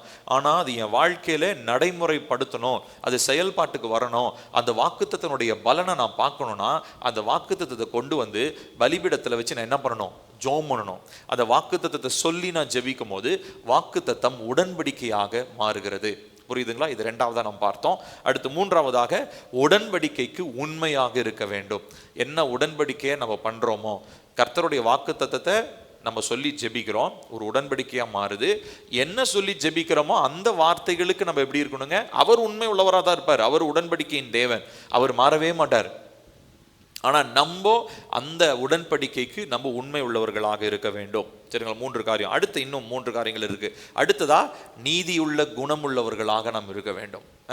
எல்லா காரியங்களிலுமே ரைச்சஸ்னஸ், தேவனுடைய நீதியை பிரதானப்படுத்துகிறவர்களாக நாம் இருக்கிறோமா அப்படின்றத நம்ம ஆராய்ந்து பார்க்கணும். 5வதாக தேவ பிரசன்னத்தை சார்ந்து கொள்ளணும். எல்லா காரியங்களிலும் தேவ பிரசன்னம் தான் நம்முடைய முதன்மையான நோக்கமாக இருக்கணும். நம்ம பல தடவை நம்ம ஆராதனையில் கூட பேசியிருக்கோம், தேவ பிரசன்னம் இல்லாத இடத்திற்கு நம்ம என்ன பண்ணக்கூடாது? போகக்கூடாது. கர்த்தருடைய பிரசன்னம் நமக்கு முன்னாடி போகணும். சரிங்களா? அடுத்தது 6வதாக தெய்வீக நோக்கத்தோடு இணைந்து நடக்க பழகணும். ஸோ இந்த 6 காரியம் தான் சுருக்கமாக நம்ம பார்த்துருக்கோம். இது வரைக்கும் நம்ம பார்த்த இந்த 8 நாட்களில் நம்ம தியானித்த எல்லா காரியங்களுமே நான் சுருக்கமாக, அஃப்கோர்ஸ் இதில் நிறைய இன்னும் டீட்டெயில்ஸ் இருக்குது, பட் அதெல்லாம் நீங்கள் அந்த 8 நாளில் அந்த டீட்டெயிலில் தான் நீங்கள் அந்த செஷனை நீங்கள் கேட்டிருந்தீங்கன்னா உங்களுக்கு புரிஞ்சிருக்கும். ஆனால் இவ்வளவு நாளில் நம்ம பார்த்ததில் இது ரொம்ப முக்கியம். கீழ்ப்படிதல், வாக்குத்தத்தம் உடன்படிக்கையாக மாற ஜெப பலிபீடத்தை கட்டி எழுப்பணும். 3வதா உடன்படிக்கைக்கு உண்மையாக இருக்கணும். 4வதா நீதியுள்ள குணமுள்ளவங்களா இருக்கணும். 5வதா தேவ பிரசன்னத்தை சார்ந்து கொள்ளணும். 6வதாக தெய்வீக நோக்கம். நான் உங்களுக்கு சொன்னேன் இல்லைங்களா, நம்மளை பற்றி கர்த்தர் ஒரு என்ன பண்ணியிருக்காரு, புத்தக சுருளில் நம்மை பற்றி எழுதி வைத்திருக்கிறாருன்னு சொன்னேன் இல்லைங்களா, அந்த நோக்கத்தோடு இணைந்து நடக்க நம்ம பழகணும். நம்மளும் நடக்கணும், நம்ம பிள்ளைகளுக்கும் அதை சொல்லி தரணும். தேவனுடைய சித்தத்தை செய்யணும். தேவன் உன்னை குறித்து என்ன பண்ணியிருக்காரு, அம்மா அப்பா நானும் உன்னை பற்றி நினைக்கிறத விட உன்னை பற்றி தேவன் ஒரு பெரிய திட்டத்தை வச்சிருக்கிறார், அதை தான் நீ செய்யணும். நிறைய பேர், எனக்கு தெரிஞ்ச ஒரு குடும்பம் ஒருத்தங்க இருக்காங்க, அந்த குடும்பத்தில் இருக்கிற அந்த பையனுக்கு வந்து பார்த்தீங்கன்னா அவங்க அப்பா ஒரு விஷயம் சொல்லியிருக்கிறார். அந்த விஷயத்தை தான் அந்த பையன் பிடிச்சிட்டே இருக்கிறான். ஆனால் எனக்கு நல்லாவே தெரியுது, அந்த பையனோட பேசும்பொழுது அது அவனை குறித்த தேவனுடைய சித்தம் அல்ல, கர்த்தர் அவனுக்கு வேற ஒரு காரியத்தை வச்சிருக்கிறாருன்னு தெரியுது. ஆனால் அவனுடைய சிந்தை ஃபுல்லாக எப்படி இருக்குது தெரியுங்களா? எங்கள் அப்பா சொல்லிட்டாரு, அவங்க அப்பா வர இறந்துட்டார். ஸோ அதனால ஒரு சென்டிமெண்ட் ஆகி, ஒரு எமோஷன் ஆகி போச்சு. எங்கள் அப்பா சொல்லிட்டாரு, எங்கள் அப்பாவுக்காகனாச்சும் என்ன பண்ணுவேன், இதை நான் செஞ்சே தீருவேன். அந்த மாதிரிலாம் நம்ம அந்த மாதிரி அப்பா என்ன சந்தோஷப்பட போறாரா? அப்பாவால் அவரே செத்துட்டார், அவரால் பார்க்கவும் முடியாது. நீங்கள் சாதிச்சாலும் சரி, நீங்கள் சாதிக்கலாம், அவருக்கு ஒன்றுமே தெரியாது. ஆனால் யார் வருத்தப்படுவா? அவருடைய சித்தத்தை செய்யலையேன்னு தேவன் தான் வருத்தப்படுவார். நான் சொல்கிறது புரியுதுங்களா? ஸோ எப்பயுமே நம்ம பேரண்ட்ஸ் வந்து நம்ம பிள்ளைகளுக்கு எதை தெரியுங்களா முக்கியத்துவம் போடணும், ஏன் ஆசையை நீ நிறைவேற்றிடுறா அப்படின்லாம் சொல்லக்கூடாது. தேவனுடைய சித்தத்தை நீ செய்யே. இதுதான் பெற்றோர்கள் அடிப்படையாக சின்ன வயசுலேருந்தே பிள்ளைகளுக்கு சொல்லிக் கொடுக்க வேண்டியது, தேவ சித்தத்தை நீ செய்யணும். ஏன்னா நிறைய பேர் என்ன பண்ணுவாங்கன்னா, அவங்களுடைய நிறைவேறாத ஆசைகளை பிள்ளைகிட்ட சொல்லுவாங்க இல்லையா, நான் அப்படி ஆகணும்னு நினச்சேன், என்னால் ஆக முடியல, அதனால் நீ ஆயிடுறா அப்படிலாம் சொல்லாதீங்க. அது வந்து தவறான ஒரு வழி நடத்துதல். அப்படி சொல்லக்கூடாது. நீங்கள் ஆகணும்னு நினச்சிருப்பீங்க, அது உங்களால் ஆக முடியாமல் உங்கள் பிள்ளைகளை ஆக்குறது, அது தவறான parenting. It is bad parenting. பிள்ளைகளை அப்படி வளர்க்கக்கூடாது.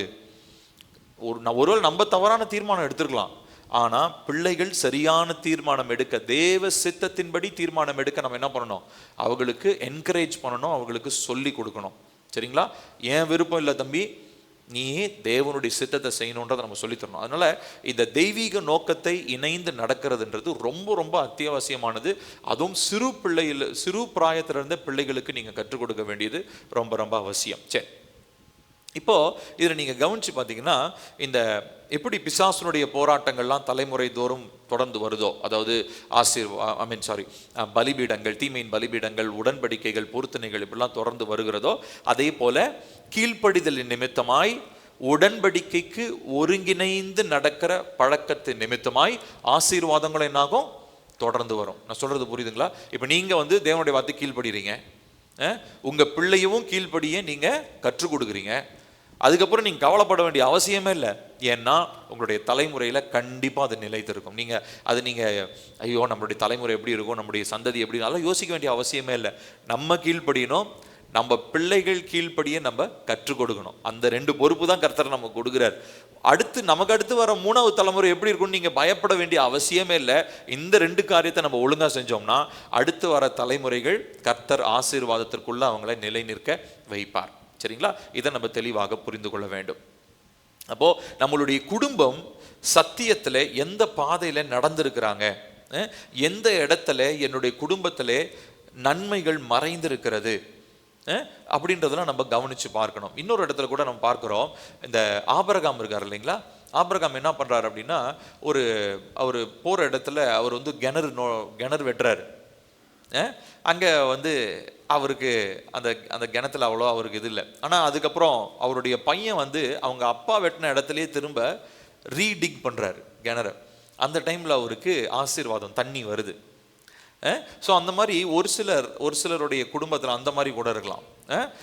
ஏசேக்கு சித்தனார் ரெகபோத் அப்படின்ற சம்பவங்கள். ஸோ நீங்கள் அது ஆதியாகம புத்தகத்தில் படித்து பார்த்தீங்கன்னா உங்களுக்கு தெரியும். அப்போது இந்த மாதிரி நம்மளுடைய தலைமுறையில் பல காரியங்கள், நன்மையான காரியங்களும் மறைந்திருக்கும்.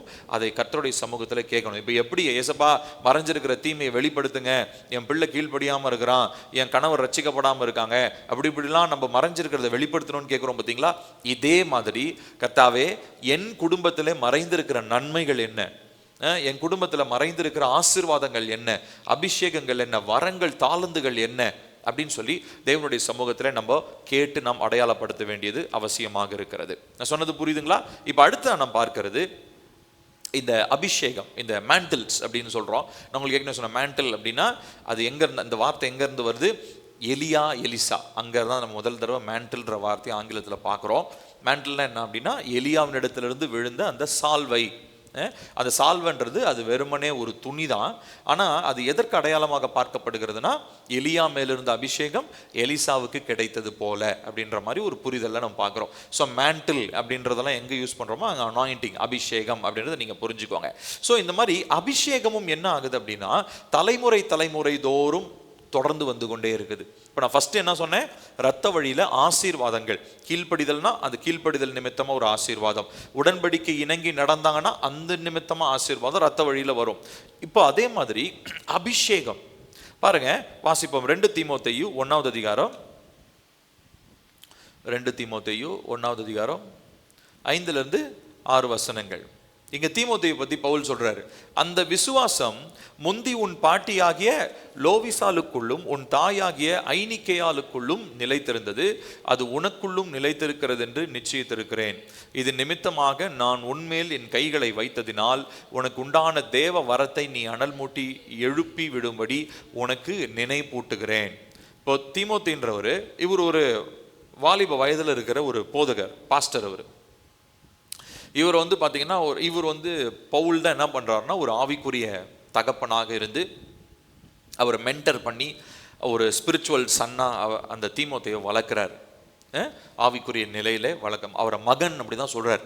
ஸோ மகன்னா அவருக்கு பயாலஜிக்கல் சன் கிடையாது, ஸ்பிரிச்சுவல் சன். ஆவிக்குரிய நிலையில் மகனாக அவரை போதித்து அவருக்கு கற்றுக் கொடுக்குறார். இப்போ அதில் அவர் என்கரேஜ் பண்ணுறார். தீமோத்தேயுக்கு எழுதும் போது சொல்கிறாரு, நீ உனக்குள்ளே இருக்கிறதான அந்த விசுவாசம் உனக்கிட்ட டைரெக்டாக வரல. அது எப்படி இருந்ததுன்னா, ஏன்னா உங்கள் பாட்டி விசுவாசம் உள்ளவங்களா இருந்தாங்க. அடுத்ததா உங்கள் பாட்டிக்கிட்ட இருந்து யாருக்கிட்ட வந்தது? உங்கள் அம்மாவுக்குள்ளே வந்துச்சு. இப்போ அம்மாக்குள்ளே இருந்து உனக்குள்ளேயும் வந்திருக்குது அப்படின்றாரு. அப்போது இந்த மாதிரி தேவனுக்குரிய, அதாவது தேவன் பிரியப்படுகிற காரியங்கள், அதாவது விசுவாசம், அபிஷேகம், இது என்னென்னலாம் தேவ ராஜ்யத்திற்கு தேவைப்படுகிறதான அபிஷேகங்கள், வரங்கள், இதெல்லாம் இருக்கு இல்லைங்களா? இது எல்லாமே என்ன ஆகுது தெரியுங்களா? என்னுடைய ரத்தத்தில் மறைந்திருக்கிறது. ரத்தத்தில் அது மறைந்திருக்கும் பொழுது அது என்ன ஆகுதுங்க? என்னுடைய தலைமுறைக்கு அது பாய்ந்து செல்லுகிறது. என்னுடைய தலைமுறைக்கும் அது தலைமுறை தோறும் நிலைத்திருக்கிறதாக அது இருக்கிறது. இங்க பாருங்க, அதனால தான் சொல்றாரு, 6வது வசனத்தில் சொல்றாரு, இதன் நிமித்தமாக. இப்போ நல்லா கவனிக்கணும், பவுலுக்கு வந்து நல்ல ஒரு டிசர்ன்மெண்ட் இருந்துச்சு. தீமோத்தேயை செலக்ட் பண்றதுக்கு முன்னாடியே தீமோத்தேயினுடைய பிளட் லைன்ல இருந்ததான மேண்டில் பவுல் பார்த்துட்டார். ஏன்னா அவங்க பாட்டி எப்படி இருக்கிறாங்க? விசுவாசமா பக்தியா இருக்கிறாங்க. அவங்க அம்மா எப்படி இருக்கிறாங்க? அவங்களும் விசுவாசமா பக்தியா இருக்கிறாங்க. கண்டிப்பா தீமோத்தேயும் விசுவாசமா பக்தியா இருப்பான். ஒருவேளை அந்த நேரத்தில் அவன் கீழ்ப்படியாம இருந்திருக்கலாம், வாலிப பையனா அப்படி இருந்திருக்கலாம். ஆனா ரத்தத்துல கண்டிப்பா அது இருக்குது. ஏன்னா அவங்களுடைய பெற்றோர்கள் அதை கீழ்ப்படிஞ்சிருக்காங்க, பிள்ளைகளை பிள்ளைகளுக்கு அது சொல்லி கொடுத்துருக்காங்கன்னு தெரிஞ்சதுனால, இந்த கன்ஃபர்மேஷன் இருந்ததுனால தான் பவுல் என்ன பண்றாரு, தீமோத்தி மேல கையை வச்சு பாருங்க, நான் உன்மேல் என் கைகளை வைத்து. ஸோ பாலுக்கு வந்து அவ்வளோ ஒரு கன்ஃபர்மேஷன் ஆகிப்போச்சு. ஓகே, தீமோத்தேயுவை நம்ம என்ன பண்ணுவோம், நல்ல ஒரு ஒரு ஒரு ஒரு ஆவிக்குரிய மனுஷனை உருவாக்குறதுக்கு ரொம்ப சிறந்த ஒரு ஆள், நல்ல ஒரு கெப்பாசிட்டி இருக்கிற ஒரு பர்சன்னு சொல்லி பவுலுக்கு நல்ல ஒரு டிசைன்மெண்ட் இருந்துச்சு. அதனால அவர் என்ன பண்றாருங்க, அவர் டக்குன்னு யார் மேலேயும் அவர் கையெல்லாம் வைக்க மாட்டார். பவுல் யார் மேலேயும் கை வைக்க மாட்டார். ஆனால் தீமோத்தி மேலே கையை வைக்கிறார். ஏன்னா ரத்தத்தில் மறைந்திருந்ததான ஆசீர்வாதம், விசுவாசத்தை அவர் பார்க்குறார். நான் சொல்றது புரியுதுங்களா?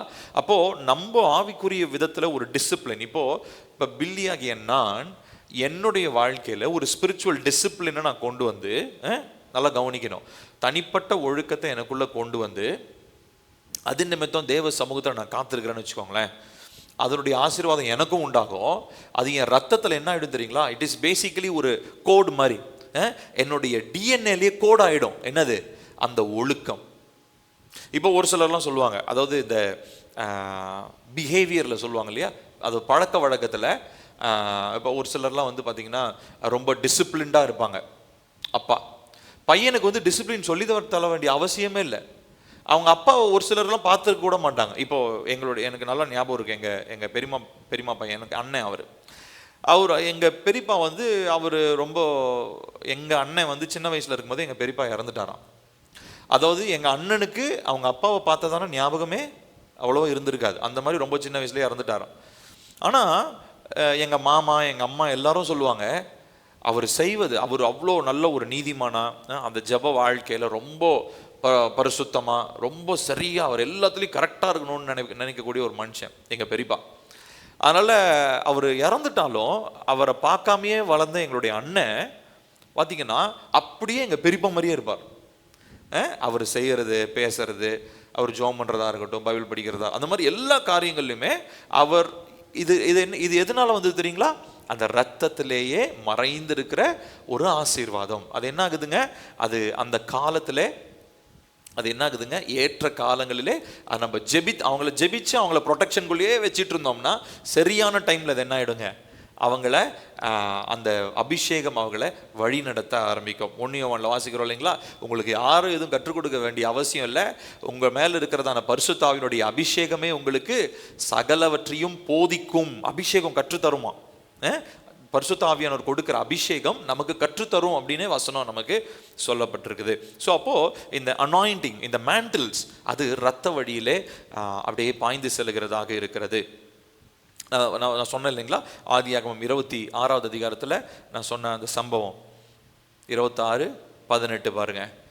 26:18, தன் தகப்பனாகிய ஆபிரகாமின் நாட்களில் வெட்டினவைகளும் ஆபிரகாம் மரித்த பின் பெலிஸ்தர் தூர்த்து போட்டவைகளுமான துறவுகளை மறுபடியும் தோண்டி தன் தகப்பன் அவைகளுக்கு இட்ட பேர்களின்படி அவைகளுக்கு பேரிட்டான். ஸோ இங்கே ஈசாக்கு பண்ணுறாரு, என்ன பண்ணுறாரு, அவங்க அப்பாவுடைய அதே அவங்க அப்பா எடுத்த கிணறை திரும்ப இவர் ரீடிக் பண்ணுறாரு. ஸோ இது எல்லாமே எதற்கு அடையாளமாக பார்க்கப்படுகிறது அப்படின்னா, ரத்தத்தில் தொடர்ந்து வருகிற அபிஷேகம், மறைந்திருக்கிற அபிஷேகம். பாருங்க, இன்னும் ஒரு சில வசனங்களை கூட நம்ம வாசிக்கலாம். இன்னைக்கு கொஞ்சம் நிறைய வசனங்களாக இருக்கும், நான் வேகமாக எடுத்துடுறேன். நீங்கள் டக்குன்னு இந்த ரெஃபரன்ஸ் மட்டும் எழுதிக்கோங்க. யாத்திராகமம் 28:1, உன் சகோதரனாகிய ஆரோன் எனக்கு ஆசாரிய ஊழியம் செய்யும்படிக்கு நீ ஆரோனியும் அவனோட கூட அவன் குமாரராகிய நாதாப், அபியூ, எலையசார், இத்தாமார் என்னும் ஆரோனின் குமாரரையும் இஸ்ரவேல் புத்திரரிலிருந்து பிரித்து உன்னிடத்தில் சேர்த்து கொள்வாயாக. இங்க யாரை தேவன் தெரிந்தெடுக்கிறாரு? ஆரோனை தான் தெரிந்தெடுக்கிறாரு. ஆனால் ஆரோனுடைய பிள்ளைகள் மேலே என்ன ஆகுதுங்க, அந்த அபிஷேகம் அப்படியே கடந்து வருகிறதாக இருக்கிறது. அதே பார்த்தீங்க என்னாகமம் 25வது அதிகாரம் 12-13 வசனங்கள். ஆகையால் இதோ அவனுக்கு என் சமாதானத்தின் உடன்படிக்கையை கட்டளையிடுகிறேன்.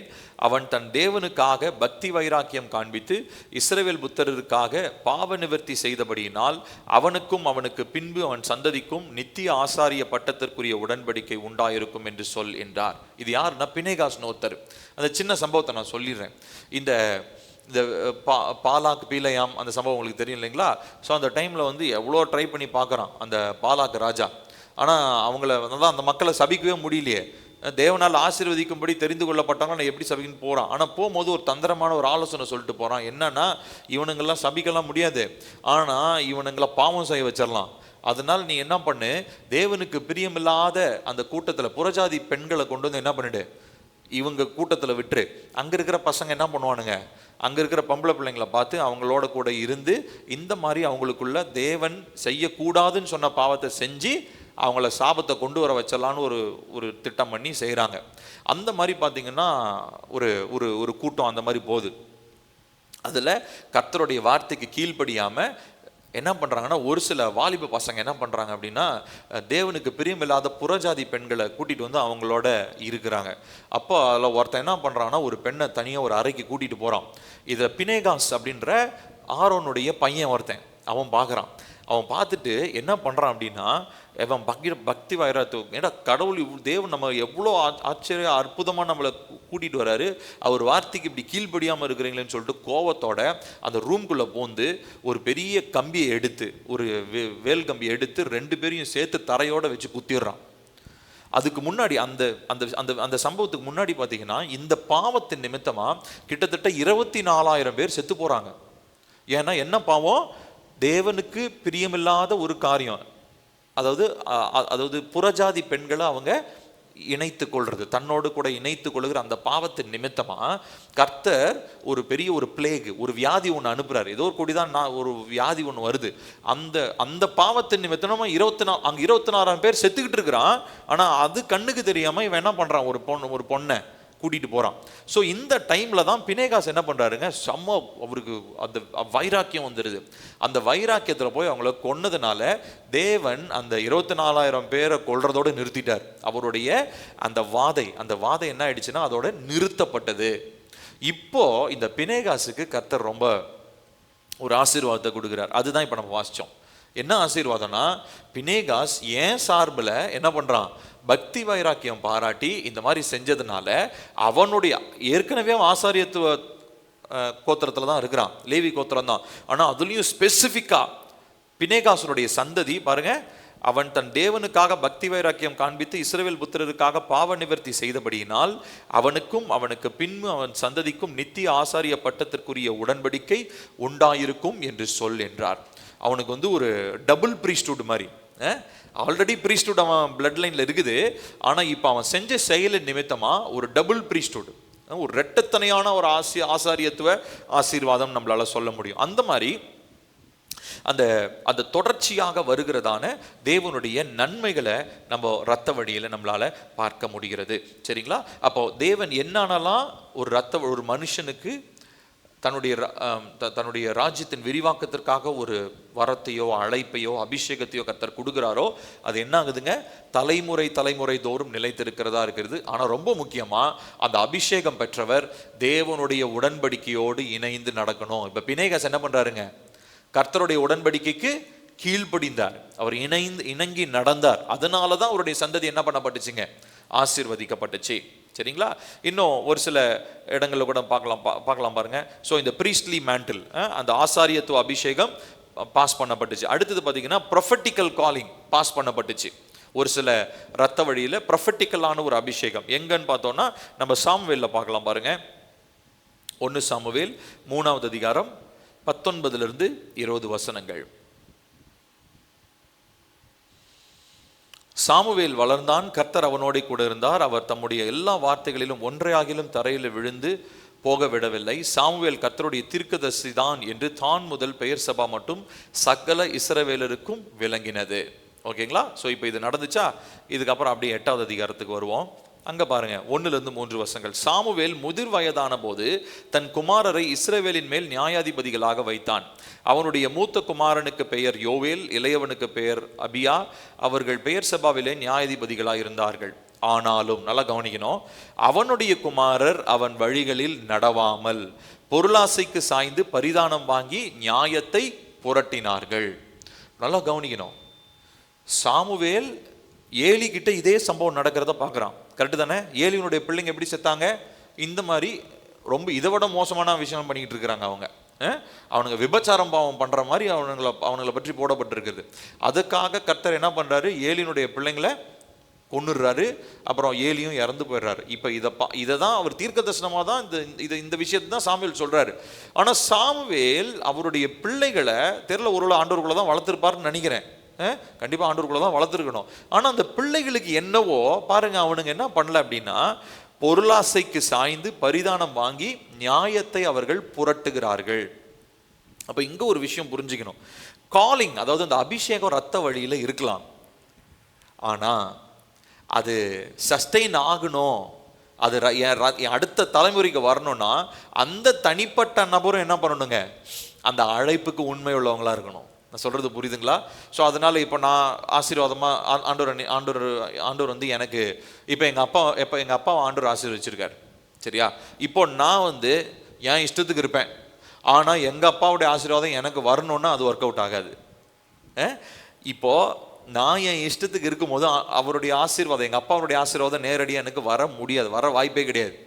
ஏன்னா என்னதான் தலைமுறை ஆசீர்வாதம் வரணும்னு கர்த்தர் சொல்லியிருந்தாலும், 1000 தலைமுறைக்கு ஆசீர்வாதத்தை கொடுப்பேன்னு சொல்லியிருந்தாலும், தனிப்பட்ட ஒவ்வொரு மனுஷனும் என்ன பண்ணணுங்க, இன்டெகிரிட்டி, நேர்மை உள்ளவங்களா இருக்க பழகணும். இல்லைன்னா ஒருத்தர் மட்டும் வாழ்ந்தா போதுமே, அதுக்கப்புறம் 1000 பேர் எப்படி வேணா வாழ்ந்துருப்பாங்களே, அப்படி இல்லை.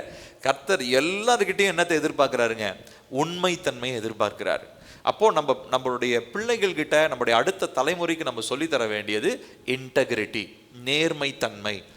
தேவனுக்கு முன்பதாகவும் சரி, மனுஷனுக்கு முன்பதாகவும் சரி, நம்ம உண்மை உள்ளவங்களா இருக்க நம்ம பழகணும். அதை கண்டிப்பா நம்ம தலைமுறைகளுக்கு சொல்லித்தரணும். பாருங்க, அப்போ இந்த காலிங் இருந்துச்சு யாருக்கு, சாமுவேலுடைய பிள்ளைகளுக்கு அழைப்பு ரத்தத்தில் இருந்துச்சு. ஆனா அவங்க தனிப்பட்ட வாழ்க்கையில் என்னவா இல்லை, உண்மை இல்லாதவங்களா அவங்க இருந்ததுனால அந்த அழைப்பை என்ன பண்ண முடியல, அவங்களால சஸ்டெயின் பண்ண முடியல. நான் சொல்றது புரியுதுங்களா? அழைப்பு ரத்தத்துல வரும், அபிஷேகம் இருக்கும், ஆனா அந்த அபிஷேகத்தை நான் அடுத்த தலைமுறைக்கு கொண்டு போனோம்னா தனிப்பட்ட முறையில் நான் உண்மை உள்ளவனா நான் இருக்க பழகணும். சரிங்களா? இதை நம்ம புரிந்து கொள்ள வேண்டும். அடுத்ததா பார்த்தீங்கன்னா, இதுலேயும் இன்னும் ஒரு சில காரியங்கள்லாம் இருக்குது பாருங்க. 1 ராஜாக்கள் 19வது அதிகாரம் 19 21 வசனங்கள்.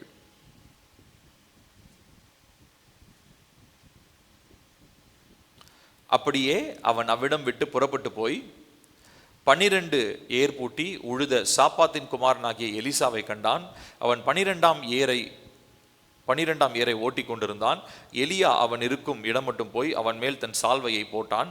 அப்பொழுது அவன் மாடுகளை விட்டு எலியாவின் பிறகே ஓடி, நான் என் தகப்பனையும் என் தாயையும் முத்தம் செய்ய உத்தரவு கொடும், அதற்கு பின் உம்மை பின்தொடர்வேன் என்றான். அதற்கு அவன், போய் திரும்பி வா, நான் உனக்கு செய்ததை நினைத்துக்கொள் என்றான். இப்போ என்ன நடக்குது அப்படின்னு பார்த்தீங்கன்னா, த ஃபர்ஸ்ட் டைம் எலியா யாரை கூப்பிடுறாரு, எலிசாவை கூப்பிடுறாரு. எலிசா என்ன பண்ணிட்டு இருக்கிறார், மாடு மேய்ச்சிக்கிட்டு இருக்கிறார், ஏர் பூட்டி மாடு ஓட்டிட்டு இருக்கிறார். அவரை போய் என்ன பண்றாரு, ஃபர்ஸ்ட் டைம் கூப்பிடுறாரு. அடுத்ததான் என்ன நடக்குது பாருங்க. அப்படியே 2 ராஜாக்களுக்கு வருவோம். 2 ராஜாக்கள் 2வது அதிகாரம் 9 அவர்கள் அக்கறைப்பட்ட பின்பு எலியா எலிசாவை நோக்கி, நான் உன்னை விட்டு எடுத்துக்கொள்ளப்படும் முன்னே நான் உனக்கு செய்ய வேண்டியது என்ன கேள் என்றான். அதற்கு எலிசா, உம்மிடத்தில் உள்ள ஆவியின் வரம் எனக்கு இரட்டிப்பாய் கிடைக்கும்படி வேண்டுகிறேன் என்றான். அதற்கு அவன், அரிதான காரியத்தை கேட்டாய், உன்னை விட்டு நான் எடுத்துக்கொள்ளப்படுகையில் என்னை நீ கண்டால் உனக்கு கிடைக்கும், இல்லாவிட்டால் கிடையாது என்றான். அவர்கள் பேசிக்கொண்டு நடந்து போகையில் இதோ அக்கினி ரதமும் அக்கினி குதிரைகளும் அவர்கள் நடுவாக வந்து இருவரையும் பிரித்தது. எலியா சுழல் காற்றிலே பரலோகத்திற்கு ஏறி போனான். அதை எலிசா கண்டு, என் தகப்பனே, இஸ்ரவேலுக்கு ரதமும் குதிரை வீரருமாய் இருந்தவரே என்று புலம்பினான். அவனை அப்புறம் காணாமல் தன் வஸ்திரத்தை பிடித்து 2 துண்டாக கிழித்தான். பின்பு அவன் எலியாவின் மேலிருந்து கீழே விழுந்த சால்வியை எடுத்து திரும்பி போய் யோர்தானின் கரையிலே நின்று எலியாவின் மேலிருந்து கீழே விழுந்த சால்வியை பிடித்து, எலியாவின் தேவனாகிய கர்த்தர் எங்கே என்று சொல்லி தண்ணீரை அடித்தான். தண்ணீரை அடித்த உடனே அது 2 பக்கமாய் பிரிந்ததினால் எலிசா இக்கரைப்பட்டான். எரிகோவில் பார்த்து கொண்டு நின்ற தீர்க்கதரிசிகளின் புத்திரர் அவனை கண்டவுடனே, எலியாவின் ஆவி எலிசாவின் மேல் இறங்கி இருக்கிறது என்று சொல்லி அவனுக்கு எதிர்கொண்டு போய் தரை மட்டும் குனிந்து அவனை வணங்குறாங்க. இப்போ நீங்க இது கவனிச்சு பார்த்தீங்கன்னா, இந்த அபிஷேகம், ஸோ ஃபர்ஸ்ட் இதுக்கு முன்னாடி நம்ம பார்த்தது இந்த அபிஷேகம் எப்படி வந்ததுங்க, ரத்த வழியில் வந்துச்சு. இங்கே ஃபர்ஸ்ட் ஆசாரியத்துவ அபிஷேகமும் ரத்த வழியில் வந்துச்சு. ஏன்னா ஆரோனுடைய பிள்ளை பினேகாசனுடைய பிள்ளைங்க. அடுத்து சாமுவேலை பற்றி பார்த்தோம், சாமுவேலுக்கும் ரத்த வழியில் தான் பிள்ளைங்களுக்கெல்லாம் வந்துச்சு. ஆனால் இங்கே நம்ம பார்க்குறோம், எலியாவுக்கும் எலிசாவுக்கும் ரத்த வழியில் என்ன கிடையாது, சொந்தமே கிடையாது. ஆனால் தேவன் என்ன பண்ணுறாரு அப்படின்னா, ஒருவேளை எலியா கிட்ட சொல்லியிருப்பார், எலிசா தான் உன்னுடைய அடுத்த சக்சஸர், உன்னுடைய அபிஷேகத்தை சுமந்து செல்லுகிற மனுஷன் எலிசா அப்படின்னு கர்த்தர் சொன்னதுனால இவர் போய் சூஸ் பண்ணுறாரு. இப்போ சூஸ் பண்ணணும், நல்லா கவனிக்கணும். இந்த எலிசா இதுக்கு முன்னாடி இந்த 2வது அதிகாரத்தை இதுக்கு முன்னாடி 1வது அதிகாரத்துலேருந்து படித்து பார்த்தீங்கன்னா தெரியும். 2 ராஜாக்கள் 1வது அதிகாரத்துலேருந்து படித்து பார்த்தீங்கன்னா எலிசா கூடவே இருப்பார். அது எலியா என்ன சொல்லுவார்னா, நான் அந்த ஊருக்கு போகிறேன் அப்படின்னா, நான் உங்களை விட மாட்டேன், நீ இங்கே இரு, நான் ஊருக்கு வரேன், நீ இங்கே இரு, நான் போகிறேன் அப்படின்வார். எலிசா என்ன சொல்லுவார், ஐயோ நான் உங்களை விட்டு வர மாட்டேன், உங்கள் கூடயே தான் இருப்பேன் அப்படின்வார். அங்கேருந்து இன்னொரு இடத்துக்கு போவார். இந்த மாதிரி 3 இடம் மாறுவார். 3 இடத்துக்கும் எலிசா என்ன சொல்லுவார்னா, நீங்கள் எங்கே போனாலும் உங்க கூட தான் வரும். ஏன்னா எலிசாக்கு நல்லா தெரியும் இவர் எடுத்துக்கொள்ளப்படுகிறதான காலம் வந்து விட்டது. இப்போ பாருங்க, இப்போ இப்போ 2 விஷயம் நடக்குதுங்க. ஒன்று, எலிசா உடைய பெர்ஸ்பெக்டிவ்ல பார்த்தீங்கன்னா, எலிசா அந்த அபிஷேகத்திற்காக அவர் அழைக்கப்பட்ட மனுஷன், ரொம்ப தாகமாக இருக்கிறாரு. அடுத்ததா எலியாவை நீங்கள் எடுத்துட்டீங்கன்னா, எலியாவுடைய கண்ணோட்டத்தில் கவனிச்சு பார்த்தீங்கன்னா, எலியா அவருக்கு அடுத்து ஒரு வல்லமையான ஒரு தீர்க்கதரிசியை உருவாக்கணும்னு சொல்லி கர்த்தர் அவருக்கு சொன்னதுனால எலிசாவை அவர் தெரிந்து கொண்டார். இங்கே ஜெனட்டிக்ஸே கிடையாது, ரத்த வழியில் இவங்களுக்கு தொடர்பு கிடையாது. ஆனால் இருவரும் தேவனுடைய வார்த்தைக்கு கீழ்ப்படிந்து அவங்க என்ன பண்ணுறாங்க, ஒரே இடத்துல இருக்கிறாங்க. எங்கே போனாலும் ஒன்றா தான் இருப்பாங்க. அவங்க எலியாவும் எலிசாவும் எங்கே போனாலும் ஒன்றா தான் இருப்பாங்க. இதன் நிமித்தமாக அந்த அபிஷேகம் என்ன ஆகுதுங்க, எலிசாக்கு போகுது. நான் சொல்கிறது புரியுதுங்களா உங்களுக்கு? ஸோ அப்போது இந்த அபிஷேகம், இந்த ஆசீர்வாதம்ன்றது வெறும் ரத்த வழியில் வர்றது மாத்திரம் இல்லை. இப்போ நான் சொன்னேன் இல்லைங்களா, யோசேப்பு ஆசீர்வதிக்கப்பட்டது நிமித்தம் யோசேப்பு இருந்த வீடெல்லாம் என்ன பண்ணப்பட்டுச்சுங்களா, ஆசீர்வதிக்கப்பட்டது. ஸோ இவ்விதமாக ஆசீர்வாதத்தை ரத்த வழியில் சுமக்கிறவர்களாக நம்ம இருக்கிறோம். அடுத்து பாருங்க, இன்னும் ரொம்ப முக்கியமானது, இந்த ஆராதனை செய்யும்படியாக இசை கருவிகளை வாசிக்கும்படியாக இருக்கிறதான ஒரு சில அபிஷேகம். இதெல்லாம் உண்மையாலுமே ரொம்ப தேவனுடைய நோக்கம் இல்லாமல் இந்த மாதிரி அபிஷேகம்லாம் பார்த்திங்கன்னா நம்ம ரத்த வழியில் வராது. கர்த்தர் ஒரு சிலரை பிரத்யேகமாக ஆராதனைக்காக, மியூசிக் வாசிக்கிறதுக்காக ஆண்டவர் என்ன பண்ணுறாருங்க, ஒரு சிலருக்கு அபிஷேகத்தை கொடுக்குறார். சரிங்களா? அப்படி பாருங்கள், 1 நாளாகமம் 16வது அதிகாரம் 41 42 வரைக்கும். இவர்களோடும் கூட ஏமானையும் எதித்தூனையும் பேர் பேராக குறித்து தெரிந்து கொள்ளப்பட்ட மற்ற சிலரையும் கர்த்தருடைய கிருபை என்றும் உள்ளது என்று அவரை துதிக்கவும், பூரிக்கைகளையும் கைத்தாளங்களையும் தேவனை பாடுகிறதற்குரிய கீத வாத்தியங்களையும் தொனிக்க செய்யவும் அவர்களுடன் ஏமானையும் எதித்தூனையும் வைத்து எதித்தூனின் குமாரரை வாசல் காக்கிறவர்களாக கட்டளையிட்டான்.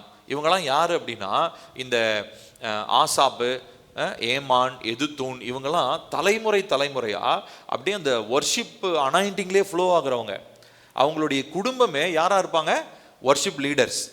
அவங்க குடும்பமே மியூசிக், அப்படியே மியூசிக்கலி ஃபுல்லி பயங்கரம். அந்த மியூசிக் வாசிக்கிறதுக்கு நமக்கு தெரிஞ்சதெல்லாம் தாவீது மாத்திரம்தான் கிண்ணறத்தை வாசிச்சுட்டு இருப்பாருன்னு நமக்கு தெரியும். ஆனால் இந்த ஆசாப்லாம் பார்த்தீங்கன்னா, ஆசாப் நிறைய சங்கீதம் எழுதியிருக்காரு இல்லையா. ஆசாபு, அதுக்கப்புறம் ஏமான், எதுத்தூன் அப்படின்னு நம்ம சங்கீதத்தினுடைய அந்த மேலே பிராக்கெட்டில் இருக்கும் பாருங்க. ஸோ இவங்கெல்லாம் தேவனுடைய சமூகத்தில் நின்று தேவனுடைய ஆலயத்தில் நின்று ஆராதனை நடத்துகிறவர்களும் இசை வாசிக்கிறவர்களுமாக இருந்தாங்க. இதையுமே கர்த்தர் என்ன பண்றாருங்க, அவங்களுக்கு ஒரு தலைமுறையான ஒரு ஆசீர்வாதமாக தருகிறார். பாருங்க, அதே 1 நாளாகவும் 25வது அதிகாரம் 1-7 வசனங்கள். மேலும் சுரமண்டலங்களாலும் தம்பூர்களாலும் கைத்தாளங்களாலும் தீர்க்க தரிசனம் சொல்லுகிற ஆசாப், ஏமான், எதுத்தூன் என்பவர்களின் குமாரர்கள் சிலரை தாவீதும் தேவாலய சேனைகளின் பிரபுக்களும் ஊழியத்திற்கென்று பிரித்து வைத்தார்கள். தங்கள் ஊழியத்தின் கிரியைக்கு குறித்து வைக்கப்பட்ட மனுஷர்களின் தொகை அப்படின்னு அது ஒரு பெரிய லிஸ்ட் இருக்குது. அது நீங்க மார்க் பண்ணிக்கோங்க, ஓகேங்களா? இப்போ இங்க கவனிச்சு பார்த்தீங்கன்னா, இந்த ஆராதனை செய்வது, மக்களை ஆராதனை செய்யறது என்னதுங்க? ஏன்னா நம்ம வாரம் ஞாயிற்றுக்கிழமை ஆராதனைக்கு வரோம். என்னத்துக்கு ஆராதனைக்கு வரோம்? தேவனை பாடுறோம், துதிக்கிறோம், கர்த்தர் நல்லவர், அவர் கிருபை என்றும் உள்ளதுன்னு சொல்றோம். ஆனால் உண்மையாலுமே ஆராதனைன்றது என்ன தெரியுங்களா? அது இந்த வர்ஷிப் லீடர். ஆக்சுவலி பார்த்தீங்கன்னா, இந்த 5 வகை ஊழியத்தில் புதிய ஏற்பாட்டில் வர்ஷிப் லீடர்ன்ற ஒரு அழைப்பு யாருக்கும் கிடையாது. அப்போஸ்தலர், தீர்க்கதரிசி, மெய்ப்பர், சுவிசேஷகர், போதகர், இதெல்லாம் இருக்குது. ஆனால் அதில் வர்ஷிப் லீடர்னு ஒன்றும் கிடையாது. ஏன்னா எல்லாருமே ஆராதிக்கும்படியாக அழைக்கப்பட்டவங்க. ஆனால் இந்த வர்ஷிப் லீட் பண்ணுறதுக்குன்னு ஒரு அனாயிண்டிங் ஒன்று இருக்குது, ஒரு அபிஷேகம் ஒன்று இருக்கிறது. அதை காலிங்னு சொல்ல முடியாது, ஒரு அபிஷேகம் ஒன்று இருக்கிறது.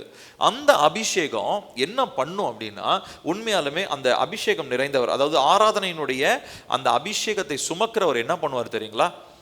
அந்த வர்ஷிப் லீடர் என்ன பண்ணணும் தெரியுங்களா? வந்திருக்கிற மக்களை கர்த்தருடைய சிங்காசனத்துக்கு முன்னாடி போய் நிறுத்துகிற ஒரு அனுபவத்துக்குள்ள அவங்கள கொண்டு போகணும். இதுதான் ஆராதனை வீரர்கள் என்ன பண்ணணும்னா, அந்த ஆராதனை நடத்துகிற அந்த வர்ஷிப் லீடர்ஸோடைய ஒரே ஒரு வேலை, அவங்கள தேவனுடைய சிங்காசனத்துக்கு முன்னாடி கேட்குற மக்கள் என்னென்ன மக்களை வர்ஷிப் பண்ண வைக்கிறாரோ அவங்கள அப்படியே அவங்களுடைய தேவ பிரசன்னத்துக்குள்ள அழைத்து கொண்டு போய் தேவனுடைய சிங்காசனத்துக்கு முன்னாடி போய் நிற்க வைக்கிறது தான் அவருடைய வேலை. ஆனால் இன்றைக்கி இருக்கிற வர்ஷிப் லீடர்ஸ் பாருங்கள் என்னென்னலாம் பண்ணுறாங்க, என்ன கூத்து அடிச்சிட்டு இருக்கிறாங்க. ஒரே கூத்தும் கும்மாளமாக தான் இருக்கும்.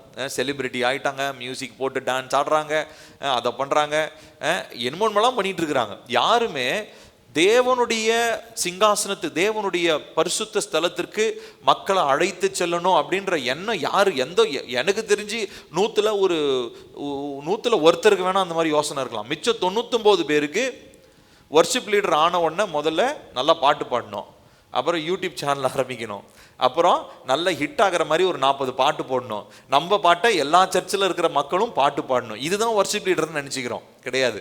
வர்ஷிப் லீடர்னா உண்மையாலுமே யார் அப்படின்னா, அவங்க தேவனுடைய அபிஷேகத்தை பெற்றவங்களும் வந்திருக்கிற, அது 2 பேராக இருக்கட்டும் 2000 பேராக இருக்கட்டும், யாராக இருந்தாலும் எல்லாரையுமே கர்த்தருடைய சிங்காசனத்து முன்னாடி போய் நிறுத்துகிற ஒரு விசேஷித்த கிருபை பெற்றவங்க தான் அந்த வர்ஷிப் லீடர்ஸ். சரிங்களா?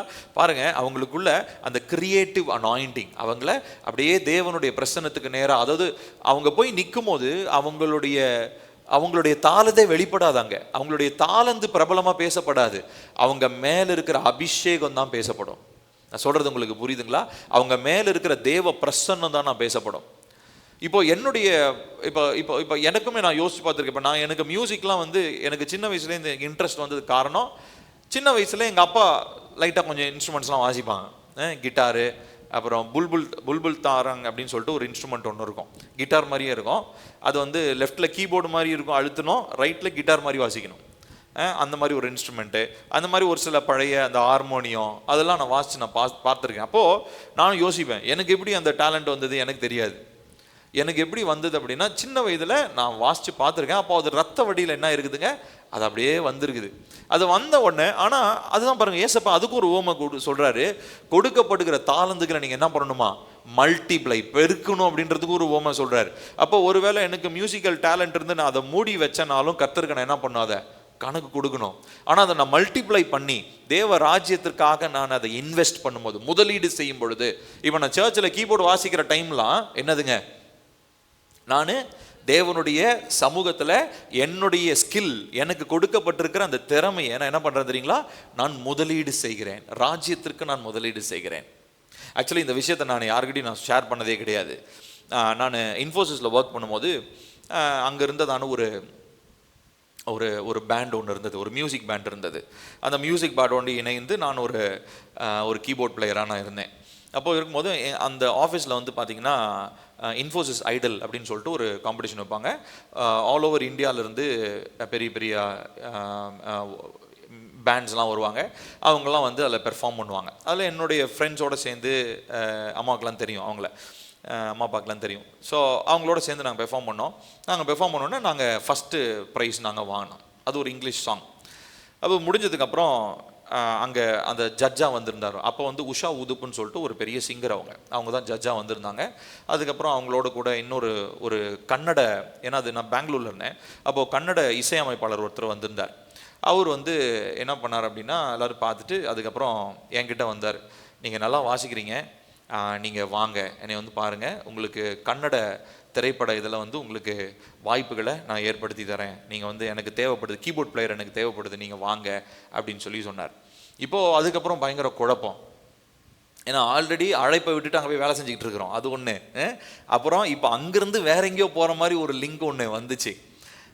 ஆனால் அதுக்கப்புறம் கர்த்தர் ரொம்ப அந்த இடத்துல ஞானமாக எனக்கு கிருபையாக கர்த்தர் அந்த இடத்துல அந்த ஆஃபரை நோன்னு சொல்லி டிக்ளைன் பண்ணுறதுக்கு ஆண்டவர் கிருபை செஞ்சார். அதுக்கப்புறம் அங்கேருந்து நான் வேற ஒரு ஆஃபீஸ்க்கு நான் வந்துட்டேன். அப்புறம் அந்த ஆஃபீஸ்லேருந்து தான் நான் ஊழியத்துக்கு வந்தேன். இப்போ நான் எதுக்கு சொல்கிறேன் அப்படின்னா, ஒருவேளை எனக்குள்ளே இருக்கிற அந்த ஸ்கில், எனக்குள்ளே அந்த தாளந்து மறைஞ்சிருந்தது. அந்த தாளந்தை ஒரு வேளை நான் போய் ஒரு திரைப்படம், சினிமாவுக்கு நான் போய் இன்வெஸ்ட் பண்ணியிருந்தேன்னா ஒரு நான் காசு சம்பாதிச்சிருக்கலாம். ஆனால் அதை குறித்து, அந்த தாளந்தை குறித்து நான் கர்த்தருடைய சமூகத்தில் என்ன பண்ணணும், கணக்கு ஒப்புவீங்க. ஏன்னா அவர் எனக்கு எது கொடுத்தாருன்னா, ராஜ்யத்தில் நான் முதலீடு செய்யறதுக்கு தான் எனக்கு கொடுத்துருக்கிறார். ஆனால் நான் போயிட்டு அது சினிமா வாசிக்கிட்டு இருந்தேன்னு வச்சுக்கோங்களேன், கர்த்தர் நிச்சயமாக எனக்கு அதை பற்றி கணக்கு கேட்பார். அதனால தான் எனக்கு தெரிஞ்ச நிறைய நண்பர்கள், நிறைய மியூசிஷியன் ஃப்ரெண்ட்ஸ், நிறைய சிங்கர்ஸ்லாம் அந்த சினிமாக்கெலாம் போகும்போது நான் அவங்களோட ஒத்து போகவே மாட்டேன். சினிமாவுக்கு வாசிக்கிறவங்கள இங்கே வந்து வாசிக்கிறது எனக்கு விருப்பமே கிடையாது. நானும் அவங்களோட இணைந்து அந்த மாதிரி காரியங்களை எதுவும் செய்யவே மாட்டேன். காரணம், இந்த விஷயத்தில் நான் தெளிவாக கர்த்தர் உணர்த்தி இருக்கிறார். கர்த்தர் எனக்கு கொடுத்திருக்கிற அந்த தாளந்து அது ராஜ்யத்துக்கு மாத்திரம்தான். ராஜ்யத்தில் முதலீடு செய்து கர்த்தரை ஆராதிக்கிறதுக்கு மாத்திரம்தான், வேற எதுக்காகவும் கிடையாது. இப்போ இந்த ஸ்கில் எனக்கு எப்படி வந்துச்சு? எங்கள் அப்பா கிட்ட இருந்து வந்துச்சோ, ஒருவேளை எங்கள் தாத்தா யாரோ ஒருத்தன் இருந்தாங்களோ தெரில, சம்வேர்.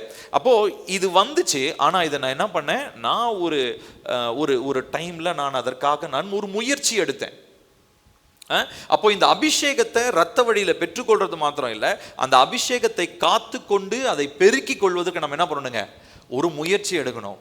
இப்போ அபிஷேகம் சரி, ஸ்கில் செட்டாக இருக்கட்டும், அது ஏதோ ஒரு காரியம் பரலோக ராஜ்யத்தினுடைய விரிவாக்கத்துக்குன்னு ஒரு விஷயத்தை கர்த்தர் எனக்கு கொடுக்கும்போது அதை தக்க வைத்து அதை பெருக்கி கொள்வதற்கான எல்லா முயற்சிகளையும் நான் கண்டிப்பாக எடுக்கணும். சின்ன வயசில் எங்கள் பாட்டி எங்கள் அப்பாலாம் என்னை வெளியே விட மாட்டாங்க, விளையாடுறதுக்கெலாம் விட மாட்டாங்க. ரோட்லாம் நான் விளையாடவே கிடையாது, எனக்கு விளையாடவே தெரியாது. ஃபர்ஸ்ட்ல எனக்கு கிரிக்கெட்னு என்னன்னே தெரியாது எனக்கு. இந்த மாதிரி தான் நான் இருந்தேன். ஆனால் அந்த ரீசன் தான், நான் வெளியே விளையாடவே இருந்ததுனால தான், வீட்டுக்குள்ளேயே இருந்து தான் நான் கிட்டார் கற்றுக்கிட்டேன், கீபோர்டு கற்றுக்கிட்டேன். இதெல்லாம் அப்படியே கற்றுக்கிட்டதெல்லாம் நானாக லேர்ன் பண்ணதான், எனக்கு யாரும் சொல்லிலாம் தரல. இப்போ நான் உங்களுக்கு ஏன் சொல்ல வரேன்னா, இது எங்கேருந்து வந்துச்சு? இதெல்லாம் மந்திரமா? கிடையாது.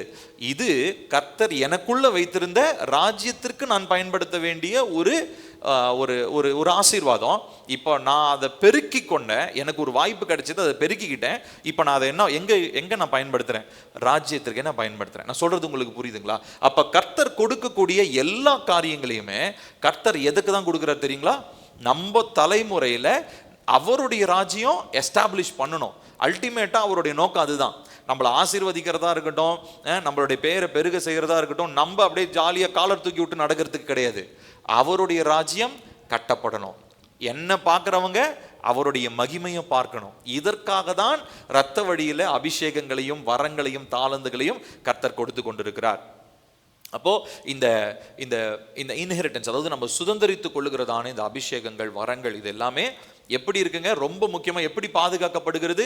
கீழ்ப்படிதலினால் பாதுகாக்கப்படுகிறது. நான் சொன்னேன் இல்லைங்களா, சாமுவேலுடைய பிள்ளைகளுக்கு வந்துச்சு, ஆனால் அவங்க என்ன பண்ணல? கீழ்ப்படியல. அவங்க உண்மை இல்லாதவங்களா இருந்தாங்க. அதே இன்னொரு இடத்துல பார்க்குறோம், எலிசா ரத்த வழியில் சம்பந்தம் இல்லை, ஆனால் எலிசாக்கு எப்படி வந்துச்சு?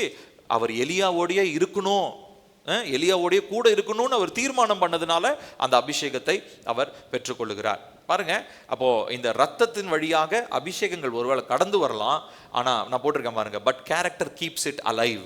நம்ம எப்படிப்பட்ட உண்மை உள்ள தேவனுக்கு உண்மை உள்ளவங்களா இருக்கிறோன்றதை பொறுத்து தான் ரத்த வழியில் வருகிறதான அபிஷேகத்தை என்னால் என்ன பண்ண முடியும்? தக்க வைத்து கொள்ள முடியும். இல்லைன்னா அபிஷேகத்தை நான் இழந்துருவேன். நான் சொல்றது புரியுதுங்களா? ஓகே.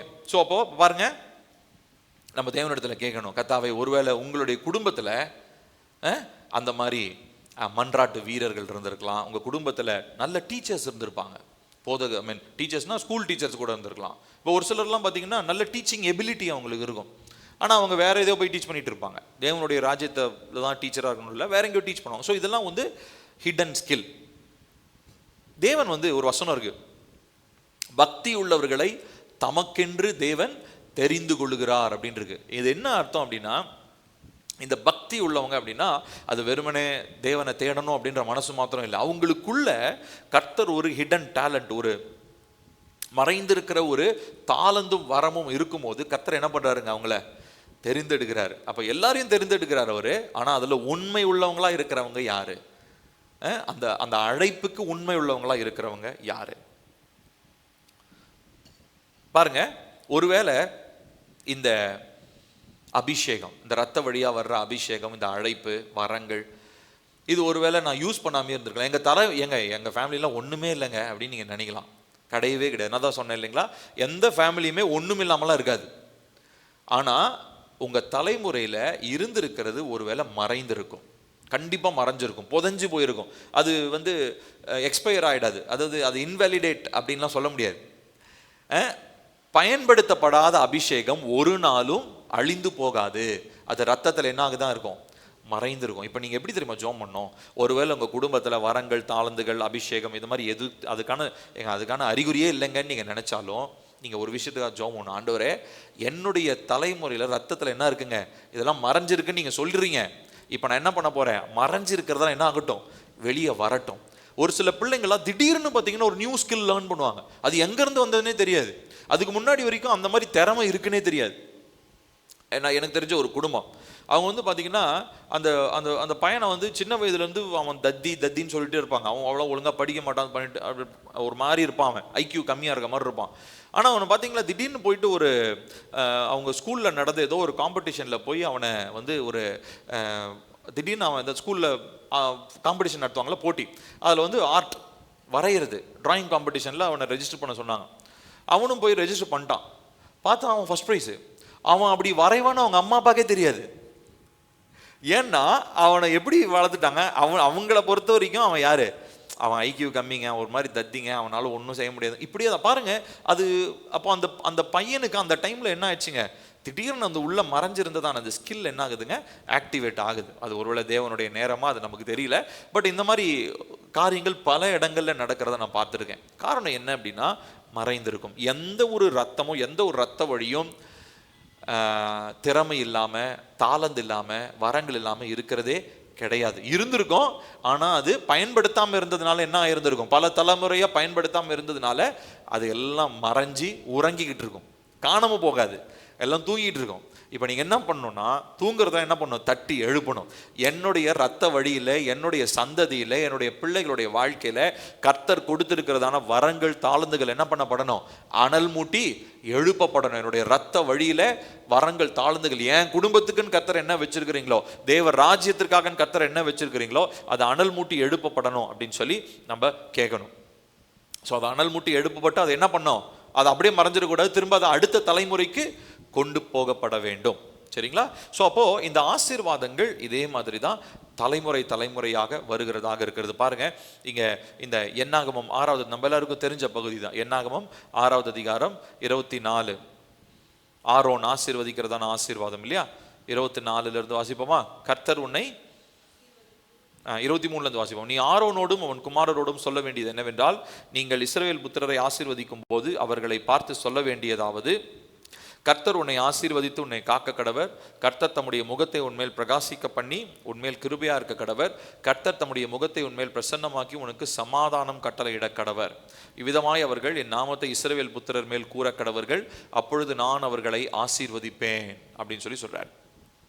அப்போ இந்த ஆசீர்வாதம்ன்றது இது வெறுமனே ஒரு மனுஷனுக்கு சொல்லப்பட்டதில்லை, இது தலைமுறைகளுக்கு சொல்லப்படுகிற ஒரு பெரிய ஒரு ஆசீர்வாதம். அப்போ தேவனுடைய ஆசீர்வாதம் it is not just transferred, but it is also secured.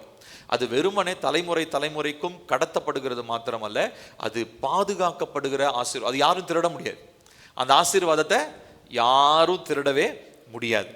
பாருங்க, சங்கீதம் 112 ஏற்கனவே நம்ம வாசிச்சோம். அந்த அதாவது உத்தமனுடைய அவனுடைய சந்ததி எப்படி இருக்குமா, பாக்கியவான்களா இருப்பார்கள். சங்கீதம் 112 1-3 ஏற்கனவே நம்ம வாசிச்சிருக்கோம். அப்போ பாருங்க, நான் போட்டிருக்கேன், எந்த காரியத்தை நம்ம தேவனுக்கு எனக்கு கொடுத்த ஆசீர்வாதம்னு சொல்லி நான் கிளைம் பண்ணாம அப்படியே விட்டுறேனோ, அதை டிஃபால்ட்டா பிசாசு என்ன பண்ணிடுவான், கிளைம் பண்ணிக்குவான். ஏன்னா அவங்க கிளைமே பண்ணலையே, ரத்த வடியில் ஒரு வரமோ தாளதோ ஏதோ ஒன்று மறைஞ்சிருக்கு. சரிங்களா? இப்போ நான் சொன்னது மாதிரி, அதாவது இது வந்து இப்போ மியூசிக் தான் இருக்கணும், அப்படி தான் இருக்கணும்னு இல்லை, ஏதோ ஒன்று. இப்போ நான் சொன்ன மாதிரி ஒரு வரைகிறதா இருக்கட்டும், அந்த பிள்ளை வந்து நல்ல பேச்சு திறமை உள்ளவங்களாக இருப்பாங்க, இந்த மாதிரி ஏதோ ஒன்று.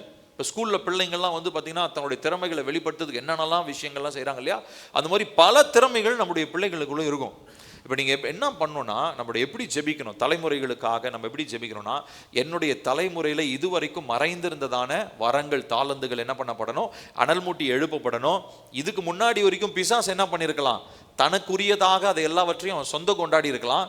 ஆனால் இனிமே என்னுடைய இரத்த வழியில் இருக்கக்கூடிய எல்லா வரங்களும், தாளந்துகளும், ஆசீர்வாதமும், அபிஷேகமும், நன்மையும் இனிமே யாருக்குரியது, தேவனுக்கு உரியது, தேவனுடைய சந்ததியா, தேவனுடைய பிள்ளைகளாக இருப்பதனால எங்க சந்ததிக்கு அந்த ஆசீர்வாதம் வருது அப்படின்னு சொல்லி நம்ம ஜெபிக்க போகிறோம். அப்போ நம்ம பாருங்க, தான் போட்டிருக்கேன், ஸ்பிரிச்சுவல் நெக்லிஜென்ஸ்னா கண்டுக்காம விட்டுக்கிறது. ஆவிக்குரிய நிலையில நம்ம இந்த விஷயங்களை கண்டுக்காம விட்டுட்டோம்னா பிசாசு என்ன பண்ணிடுவான், உள்ள பூந்து தூக்கிடுவான், பிசாசு அதை திருடி கொள்வோம். அப்போ எந்த இடத்துல நம்ம ஆவிக்குரிய நிலையில இந்த விஷயங்களை குறித்து நம்ம தெளிவில்லாம கண்டுக்காம இருக்கிறோமோ பிசாசு என்ன பண்றாங்க, அதை தனக்கு சாதகமாக பயன்படுத்தி கொள்றான். அப்போ நீங்கள் என்ன பண்ணணும், உங்களுடைய குடும்பத்தில் நீங்கள் அதற்காக நீங்கள் ஜெபிக்கணும். உங்களுடைய பிள்ளைகளிடத்தில் நீங்கள் அதை சொல்லணும். ஒருவேளை உங்கள் அப்பா ஏதாவது ஒரு விஷயத்தில் ரொம்ப இதாக இருப்பார் இல்லையா, ஒரு சிலர் பார்த்தீங்கன்னா அந்த ஃபைனான்சியல் ஹேண்ட்லிங்கில் பயங்கர சூப்பராக இருப்பாங்க, பொருளாதார கையாளுற விஷயத்தில் பயங்கர இதாக இருப்பாங்க அவங்க. அந்த மாதிரி இருந்ததுன்னா ஒருவேளை நம்ம பிள்ளைகளுக்கு, ஒருவேளை நீங்கள் அப்படி இல்லாமல் இருக்கலாம், ஆனால் கண்டிப்பாக உங்கள் பிள்ளைகளுக்குள்ள அது இருக்கும். ஏன்னா ரத்தத்தில் அது கண்டிப்பாக மறைஞ்சிருக்கும். அப்போது நீங்கள் என்ன பண்ணணும்னா, உங்களுடைய பெற்றோர்கள், நீங்கள் உங்களுடைய தலைமுறையில் நீங்கள் வாழ்ந்த காலத்தில் உங்களுடைய பெற்றோர்கள்கிட்ட பார்த்த நற்பண்புகள் இருக்கு இல்லைங்களா, அதை என்ன பண்ணணும், நீங்கள் உங்களுடைய பிள்ளைகளுக்கு நீங்கள் சொல்லணும். எங்கள் அப்பா அப்படி இருந்தார், இல்லை நான் இந்த மாதிரி இந்த விஷயத்தில் கர்த்தர் எனக்கு ஒரு கிருபையை கொடுத்துருக்கிறாரு, அதனால் நம்ம அது நம்மளுடைய பிள்ளைகளுக்கு தெரியணும். நம்முடைய அடுத்த தலைமுறை அதை பார்க்கணும். அதை பார்க்கும் பொழுது ஆட்டோமேட்டிக்காக என்ன ஆகுங்க, அவங்களுக்குள்ள இருக்கிறதான அந்த அபிஷேகம், அந்த மேண்டில் என்ன ஆகும்னா அனல் மூட்டி எழுப்பப்படும். நான் சொல்றது புரியுதுங்களா உங்களுக்கு? ஸோ நம்மளுடைய வீட்டில் நம்முடைய பிள்ளைகளிடத்துல இதை பற்றி நம்ம பேசணும். நம்ம இப்போ உங்கள் அப்பா இதில் ரொம்ப கிஃப்டட், அவர் உங்கள் தாத்தா இதில் ரொம்ப கிஃப்டடாக இருந்தார், ரொம்ப அவர் இதில் கை தேர்ந்தவராக இருந்தார். நான் சொல்கிறது வெறுமனே இந்த ஊழியத்துக்கு பயன்படுத்துகிற மியூசிக்கு, பாட்டு பாடுறது இதை மட்டும் நான் சொல்ல, பல விஷயங்கள் இருக்குது. நான் சொன்ன மாதிரி பொருளாதாரத்தை கையாளுறது, வரைகிறது, பேசுறது, அதுக்கப்புறம் பல காரியங்கள், ஸ்கில் ட்ரேடுன்னு சொல்லுவாங்க. ஸ்கில் ட்ரேட்னா இப்போ அப்போஸ்தலனாகிய பவுல் பார்த்தீங்கன்னா ஒரு கூடாரம் பின்னுதல், அது அவருடைய ட்ரேட்னா அவருடைய அவங்க குடும்ப தொழில் மாதிரி அது. ஸோ இப்போ அதை என்ன பண்ணுறாங்க, அது நேச்சுரலாக அவங்களுக்கு வந்துடும் அது. ஸோ அந்த மாதிரி நம்ம குடும்பத்தில் ஒரு சில காரியங்கள்லாம் என்ன ஆகுங்க, மறைஞ்சிருக்கும், நமக்கு தெரியாமல் இருக்கலாம். ஏன்னா 4-5 தலைமுறையாக என்ன இருக்கும், அதெல்லாம் நல்லா தூங்கிட்டு இருக்கும் ரத்தத்தில். இப்போ நம்ம என்ன பண்ணோம்னா, கர்த்தர் எனக்கு என் ரத்த வழியில் தேவனுடைய ராஜ்யத்திற்காக, தேவனுடைய ராஜ்யத்தினுடைய விரிவாக்கத்திற்காக என்னென்ன வரங்கள்லாம் நீங்கள் கொடுத்துருக்கிறீங்களோ அது எங்கே உறங்கி கொண்டிருந்தாலும் இப்போ என்ன ஆகட்டும், அதெல்லாம் எழும்பட்டும், அனல் மூட்டி எழுப்பப்படட்டும், எனக்கும் என்னுடைய அடுத்த தலைமுறைகளுக்கும் அது வருவதாக அப்படின்னு நம்ம ஜெபிக்க வேண்டியது அவசியமாக இருக்குது. இப்போ பிசாசு என்னென்னலாம் சொல்லி இந்த காரியங்களை தடை பண்ணி வைக்கிறான் அப்படின்றத பார்க்க போகிறோம். முதலாவது பாருங்க, அவன் இவ்விதமான நம்முடைய ஆசீர்வாதங்களை எங்கே கொண்டு போய் மறைச்சு வைக்கிறான்னா, வாழ்க்கையில் ஏதாவது ஒரு ட்ராமானா ஏதாவது ஒரு பலவீனம், ஒரு கஷ்டம், திடீர்னு வரக்கூடியதான ஒரு அழுத்தம், திடீர்னு வந்ததான ஒரு வியாதி, ஒரு மரணம், ஏதோ ஒன்று வந்துடும். அது ஒரு ட்ராமா மாதிரி, அப்படியே ஒரு காயம் மாதிரியே இருக்கும் பார்த்தீங்களா. இந்த காயத்துக்கு பின்னாடி போய் இந்த ஆசீர்வாதம்லாம் மறைஞ்சிக்கும், பிசாசுடைய தந்திரம் அது. ஆனால் அந்த காயம் ஹீல் ஆகிடுச்சுன்னு வச்சுக்கோங்களேன், அந்த காயம் மறைஞ்சிருச்சுன்னா பின்னாடி மறைஞ்சிருக்கிற ஆசீர்வாதங்கள் எல்லாம் வெளிப்பட ஆரம்பிக்கும். நான் சொல்கிறது புரியுதுங்களா உங்களுக்கு? அதனால தான் ஏற்கனவே ஆத்தும காயங்கள் அப்படின்னு, சோல் வூண்ட்ஸ்ன்றது போன வருஷத்துக்கு முந்தின வருஷம் நான் பேசினேன். 2024 கடைசியில் நம்ம அதை பற்றி பேசினோம், ஒரு 3 நாள். தயவு செஞ்சு அது கேளுங்க. ஒருவேளை ஆன்லைனில் பார்க்குறவங்க நீங்கள் அதை பார்க்காம இருந்தீங்கன்னா யூடியூப்பில் அந்த பிளேலிஸ்ட் தனியாக இருக்குது, soul wound, healing of soul வூண்ட்ஸ்னு ஒரு பிளேலிஸ்ட் இருக்குது, அது கண்டிப்பாக பார்க்கணும். ஆத்தும காயங்கள் குணமடைஞ்சிருச்சுன்னா அந்த காயங்களுக்கு பின்பதாக மறைந்திருக்கிற ஆசீர்வாதங்கள் என்ன ஆகுங்க, வெளிப்பட ஆரம்பிக்கும். அப்போ நிறைய ஆசீர்வாதங்கள் எங்கே மறைஞ்சிருக்கு, காயங்களுக்கு பின்னாடி போய் மறைஞ்சிருக்குது. சரிங்களா? காயங்களை ஆற்றுவதற்கு தேவனுடைய சமூகத்தில் நம்ம ஒப்பு கொடுக்க வேண்டும். அடுத்ததா பாருங்க, நிறைய நேரங்களில் நம்ம சாபத்தை தான் ரொம்ப அதிகமாக ஃபோக்கஸ் பண்ணுறோம். ஐயோ அந்த சாபம் இருக்குதுங்க, இந்த சாபம் இருக்குதுங்க. நிறைய பேர் பேச்சு எல்லாமே பேச்சுக்கு என்ன சொல்லுவாங்களா, பாஸ்டர் என் குடும்பத்தில் ஒரே சாபமாக இருக்குது பாஸ்டர், பேச்சுக்கு இதே தான் சொல்லிகிட்டே இருப்பாங்க. அப்போ அவங்கள பொறுத்த வரைக்கும் அஃப்கோர்ஸ் அவங்க சாபத்தில் இருந்திருக்கலாம், அது பிரச்சனை கிடையாது. ஆனால் அவங்களுக்கு அவங்க குடும்பத்தில் ரத்தத்தில் மறைஞ்சிருக்கிற ஆசீர்வாதத்தை பற்றி அவங்களுக்கு ஐடியாவே இல்லை. இப்போ நான் சொன்ன மாதிரி வெறும் நீங்கள் கிறிஸ்தவ தலைமுறையாக இருக்கணும்னு கூட அவசியம் இல்லை. நீங்கள் யாராக இருந்தாலும் உங்கள் ரத்த வழியில் தேவ ராஜ்யத்துக்கு பயன்பட வேண்டிய ஒரு கிருபையோ, ஒரு வரமோ, ஒரு தாளந்தோ கண்டிப்பாக இருக்கும், 100% இருக்கும். ஆனால் அது எங்கே மறைஞ்சிருக்கு, காயங்களுக்கு பின்னாடி அது அடையாளப்படுத்தப்படாததுனாலே அது நல்லா தூங்கிட்டு இருக்கு. இப்போ அதெல்லாம் அனல் மூட்டி எழுப்பப்பட வேண்டும். அப்போது நம்ம சாபங்களை மாத்திரம் ஃபோக்கஸ் பண்ணி பேசிக்கிட்டே இருந்தோம் அப்படின்னா நம்ம உடன்படிக்கைகளை மறந்து விடுவோம். அதான் போட்டிருக்கேன் பாருங்க. நிறைய நேரம் பிசாசு என்ன பண்ண வச்சிருவோம் தெரியுங்களா, சாபங்களையே ஃபோக்கஸ் பண்ணி பேச வைப்பான். சாபங்களை உடைக்கிறது நல்லது, அதை பற்றி ஏற்கனவே பார்த்தாச்சு. ஆனால் சாபத்தை உடைச்சிட்டு அடுத்து நம்ம எதை ஃபோக்கஸ் பண்ணோம்? ஆசீர்வாதங்களை நம்ம ஃபோக்கஸ் பண்ணணும். ஆசீர்வாதத்தை காரியங்களை நம்ம பேசணும். ஆசீர்வாதமான காரியம் நம்முடைய குடும்பத்தில் கட்டி எழுப்பப்படுறதுக்கு நம்ம என்னென்ன முயற்சிகளோ அதெல்லாம் செய்யணும். அதில் ஒன்று தான் இப்போ நம்ம தியானிச்சுட்டு இருக்கிறது இந்த பகுதி. நான் சொல்கிறது புரியுதுங்களா உங்களுக்கு? இப்போ நம்ம 8 நாள் பார்த்துருக்கோம் இல்லையா?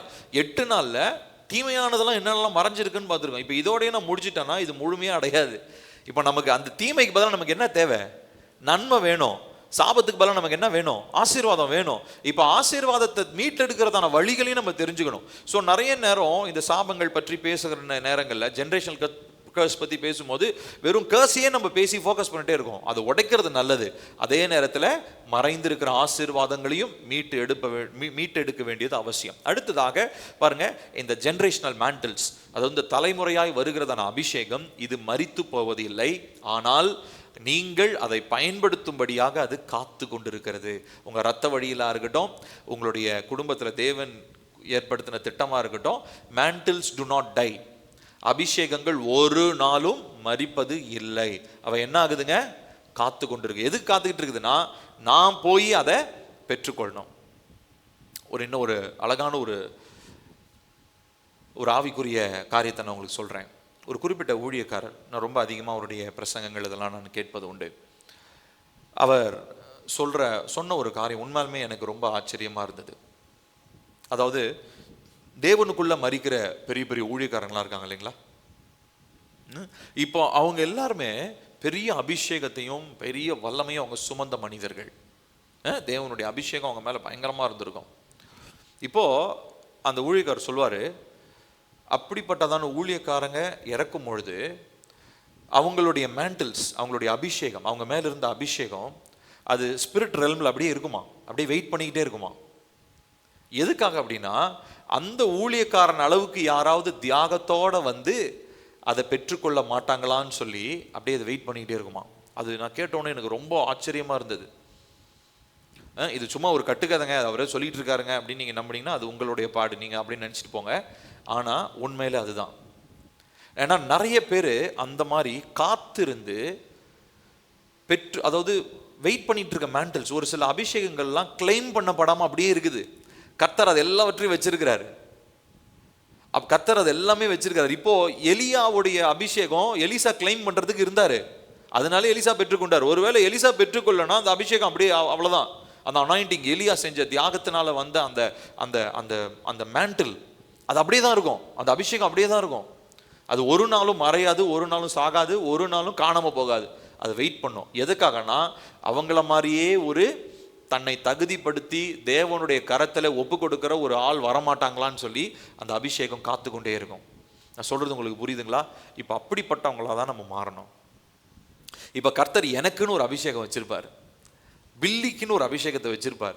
அந்த அபிஷேகத்தினுடைய முழுமைக்குள்ள பில்லி என்ன ஆகணும்? போகணும். இப்போ நான் வந்து அவர் மாதிரி ஆகணும், இவர் மாதிரி ஆகணும்னு நான் கேட்க வேண்டிய அவசியம் இல்லை. பில்லிக்குன்னு ஒரு அபிஷேகம் இருக்குது. அந்த அபிஷேகத்தினுடைய முழுமைக்குள்ள பில்லி போகணும். அப்போ பில்லி செய்ய வேண்டிய தியாகங்கள் இருக்கும், பில்லி விட வேண்டிய மாம்சத்தின் கிரியைகள் இருக்கும், பில்லி சுயத்துக்கு சாகணும், பில்லி மாம்சத்துக்கு சாகணும், இப்படி பல விஷயங்கள் இருக்குது. இது செஞ்சாதான் பில்லினால் என்ன பண்ண முடியும்? அபிஷேக். நான் சொல்றது புரியுதுங்களா? இந்த மாதிரி உங்க ஒவ்வொருத்தர் மேலேயும் கர்த்தர் என்ன பண்றாருங்க? இப்போ வீட்டில் 4 பேர் இருக்கீங்கன்னா 4 பேர் மேலேயும் ஒரு மேண்டில், ஒரு அபிஷேகம் ஒன்று இருக்கிறது.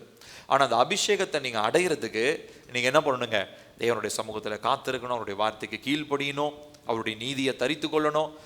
பல விஷயங்கள் இருக்குது. ஒரு சில காரியங்கள் தியாகமாக இருக்கணும், விட்டு கொடுக்க வேண்டிய காரியங்களை விட்டு கொடுக்கணும், மாம்சத்தின் கிரியைகளுக்கு அனுதினமும் மாம்சத்தை சிலுவையில் அறையணும், மகிமையின் மேல் மகிமை அடையும்படி இயேசு கிறிஸ்துவின் சாயலை தரித்து, இப்படி பல விஷயம் இருக்குதுங்க. இந்த விஷயம்லாம் ஒரே நாளில் நடந்துடாது, ஒரு மாசத்துலையும் நடந்துடாது. நான் கொஞ்சம் கொஞ்சமாக தான் என்ன பண்ண முடியுங்க? அந்த கர்த்தர் எனக்குன்னு வைத்திருக்கிற அபிஷேகத்திற்கு தகுதி உள்ளவனாக நான் என்ன பண்ண முடியும்? மாற்றப்பட முடியும். நான் சொல்றது உங்களுக்கு புரியுதுங்களா?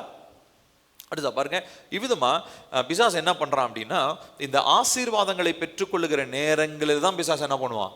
தடைகளை ஏற்படுத்துவான்.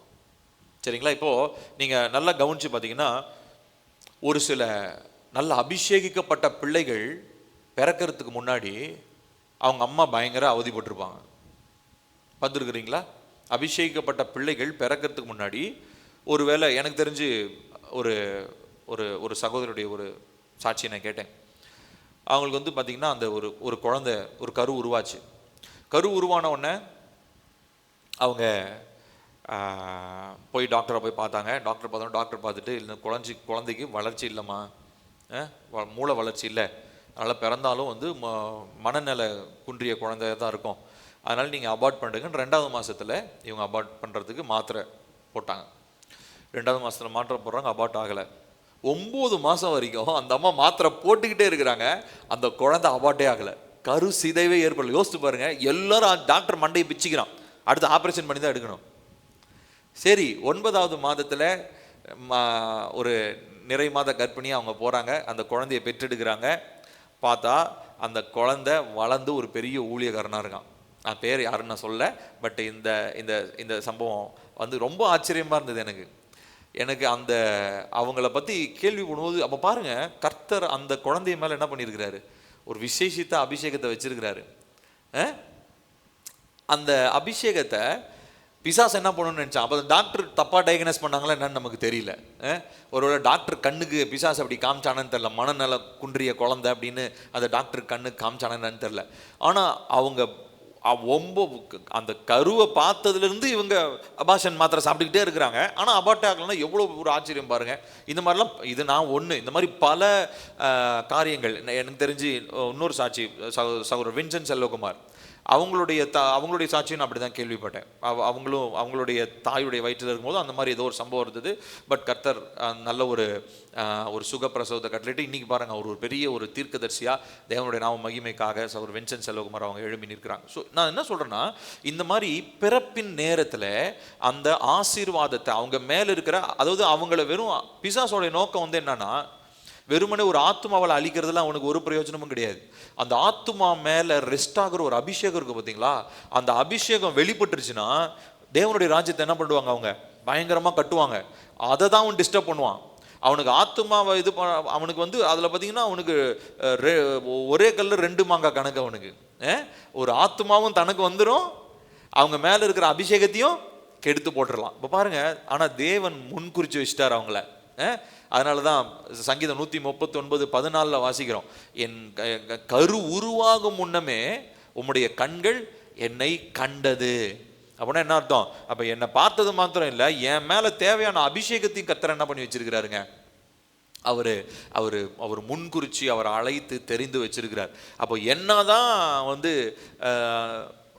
அந்த பிறப்பின் நேரத்தில் எவ்வளோ இக்கட்டான காரியங்கள் சிக்கல்கள் வந்தாலும் என் மேலே இருக்கிறத அந்த அபிஷேகம் நிறைவேறும்படி ஆண்டவர் ஏற்ற வேலையில் பிறக்க வச்சு அந்த மாதிரி காரியங்களை கர்த்தர் நிறைவேற்றுகிறார். இப்போது இந்த மாதிரி பல நேரங்களில் இந்த பிறப்பின் நேரம், அதுக்கப்புறம் நான் சொன்ன மாதிரி சுதந்திரம், அதாவது நமக்கு முற்பிதாவினிடத்திலிருந்து நமக்கு வர வேண்டியதான ஆசீர்வாதம், அது வர்ற நேரத்தில் ஒரு தடை ஏற்பட்டுக்கிட்டே இருக்கும். இந்த மாதிரி காரியங்கள்லாம் என்ன அப்படின்னா, வரக்கூடிய அபிஷேகம், அதன் மூலமாக வரக்கூடிய அபிஷேகத்தை பிசாசு என்ன பண்ணுவாங்க, தடை பண்ணுவான். ஏன்னா பிசாசுனுடைய தேவனுடைய நோக்கம் என்ன, இவங்களுக்கு இந்த அபிஷேகத்தை கொடுத்தா இவன் உண்மையுள்ள உக்கரானக்காரனா ராஜ்யத்துக்கு என்ன பண்ணுவான், அதை பயன்படுத்துவான்னு கொடுப்பாரு. பிசாசு என்ன நினைப்பான், இவன் இந்த அபிஷேகத்தை பெற்றுக்கொண்டானா ஐயோ நமக்கு ரொம்ப டேஞ்சரு, இருளின் ராஜ்யத்தை கட்ட விடாம தேவனுடைய ராஜ்யத்தை கட்டிக்கிட்டு இருப்பான் அப்படின்னு அவனும் முயற்சி பண்ணுவான். அப்போ இந்த மாதிரி முக்கியமான காரியங்கள், அதாவது பிறப்பு, அதுக்கப்புறம் ஆசீர்வாதங்கள், முற்பிதாக்கிலிருந்து நம்ம ஆசீர்வாதம் பெற்றுக்கொள்கிற நேரம், அடுத்ததாக நம்ம ஒரு இப்போ நான் சொன்ன மாதிரி இடம் வாங்குற நேரம், ஒரு லேண்ட் ரெஜிஸ்டர் பண்ணி நமக்குன்னு சொந்தமாக நம்ம பேரில் ஒரு லேண்ட் வாங்குறது, இந்த மாதிரி முக்கியமான ஆசீர்வாதங்கள்லாம் நம்ம பெற்றுக்கொள்ளும் பொழுது அதோடே கூட கர்த்தர் ஒரு சில அபிஷேகங்களையும் தராரு. ஆனால் அந்த அபிஷேகத்தையும் தடை பண்ணணுன்னு தான் பிசாசு என்ன பண்ணுறான், ஒட்டுமொத்த பிளானையுமே அவன் டிஸ்ட்ராய் பண்ணணும், அழிக்கணும்னு சொல்லி திட்டம் போட்டு அவன் செயல்படுகிறான். அப்போது நம்மளுடைய லெகசி, நம்முடைய மரபு என்ன அப்படின்னா, வெறுமனே சர்வைவலாக இருக்கிறது மாத்திரம் கிடையாது, நம்ம தலை சிறந்தவங்களாக நம்ம இருக்கணும். வெறுமனே நான் பிழைச்சேங்க, எப்படியோ தப்பிச்சோம் பிழைச்சோன்னு இருக்கிறாங்க, அது நம்முடைய கதை கிடையாது. என்னுடைய கதை தப்பிச்சோம் பிழைச்சோன்ற கதை இல்லை. நான் பிழைத்திருந்து ராஜ்யத்தின் பிரதிநிதியாக கர்த்தர் என்னை ஆசாரியனாக, ராஜாக்களாக, லேவியனாக அவர் என்னை மாற்றியிருக்கிறார். அப்படிப்பட்டவனா நான் இருக்கணும். அதுதான் தேவன் என் மேலே வச்சிருக்கிற அழைப்பு. நான் ஏதோ சும்மா அப்படியே இருக்கிறேங்க அப்படின்ற மாதிரிலாம் கிடையாது. ஏனோ தானோன்ற ஒரு அழைப்புக்கு நம்ம அழைக்கப்படவே இல்லை. நம்முடைய தலைமுறையில் எல்லார் மேலேயும் கர்த்தர் விசேஷித்த அபிஷேகத்தை என்ன பண்ணுறாருங்க, வச்சிருக்காரு. நீங்க நம்புறீங்களா அதை? ஆமா, நீங்க நம்பினாலும் இது இருக்குது. நீங்க இதை விசுவாசிச்சீங்கன்னா இதை ஆக்டிவேட் பண்ணி நீங்க ஜெபம் பண்ண ஆரம்பிங்க. உங்க தலைமுறையில இந்த ஆசீர்வாதத்தை நிச்சயமா நீங்க பார்ப்பீங்க. இப்போ என்னென்ன காரியங்களினாலே இந்த காரியங்கள்லாம் மறைந்திருந்து செயல்படுகிறது, குடும்பத்தில் எவ்விதமான வெளிப்பாடுகளாக இருக்குதுன்னு பார்க்க போறோம். முதலாவது, நான் சொன்னேன் இல்லைங்களா, ஒரு சில நேரங்களில் இந்த கிஃப்டட் சில்ட்ரன், அதாவது நல்ல அபிஷேகிக்கப்பட்ட பிள்ளைகள் மேலே பிசாசனுடைய தாக்கம் பயங்கரமாக இருக்கும். ஒரு சில அபிஷேகிக்கப்பட்ட பிள்ளை, எனக்கு தெரிஞ்ச நிறைய குடும்பங்கள் அந்த மாதிரி நான் பார்க்குறேன். ஒரு இப்போ 2 பிள்ளைங்க இருக்காங்கன்னு வச்சுக்கோங்களேன். அதில் 2வது பிறந்த பையன் மேலே கர்த்தர் ஒரு அழைப்பு வச்சிருப்பாருன்னு வச்சுக்கோங்களேன். அந்த 2வது பிறந்திருக்கிற பையன் மேலே மட்டும் பிசாசு என்ன பண்ணுவானோ அவ்வளவு தாக்கத்தை ஏற்படுத்துவான்.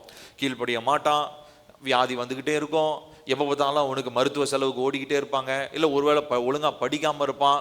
இந்த மாதிரி ஏதோ ஒரு காரியம் 2 பிள்ளையில ஒரு பிள்ளைக்கு ரொம்ப எக்ஸ்ட்ராவாக செலவு பண்ணிக்கிட்டு இது பண்ணி. காரணம் என்ன அப்படின்னா, அந்த பிள்ளை மேலே கர்த்தர் என்ன பண்ணியிருக்கிறாரு, ஒரு விசேஷித்த அபிஷேகத்தை. இப்போ இந்த மாதிரி இப்போ உங்கள் வீட்டில் பிள்ளைங்க இருக்காங்க, ஒரு பிள்ளை மட்டும் ரொம்ப இந்த மாதிரி சிக்கா இருக்கு, இல்லை கீழ்ப்படி, இந்த மாதிரி ஏதாவது ஒன்று இருக்குன்னா, நீங்கள் அந்த பிள்ளைக்கு நீங்கள் எப்படி ஜெபம் பண்ணணும்னா, கர்த்தாவே அந்த பிள்ளையை நீங்கள் என்ன பண்ணியிருக்கீங்க, உங்களுடைய உன்னதமான ஒரு அழைப்புக்காக அழைச்சிருக்கிறீங்க.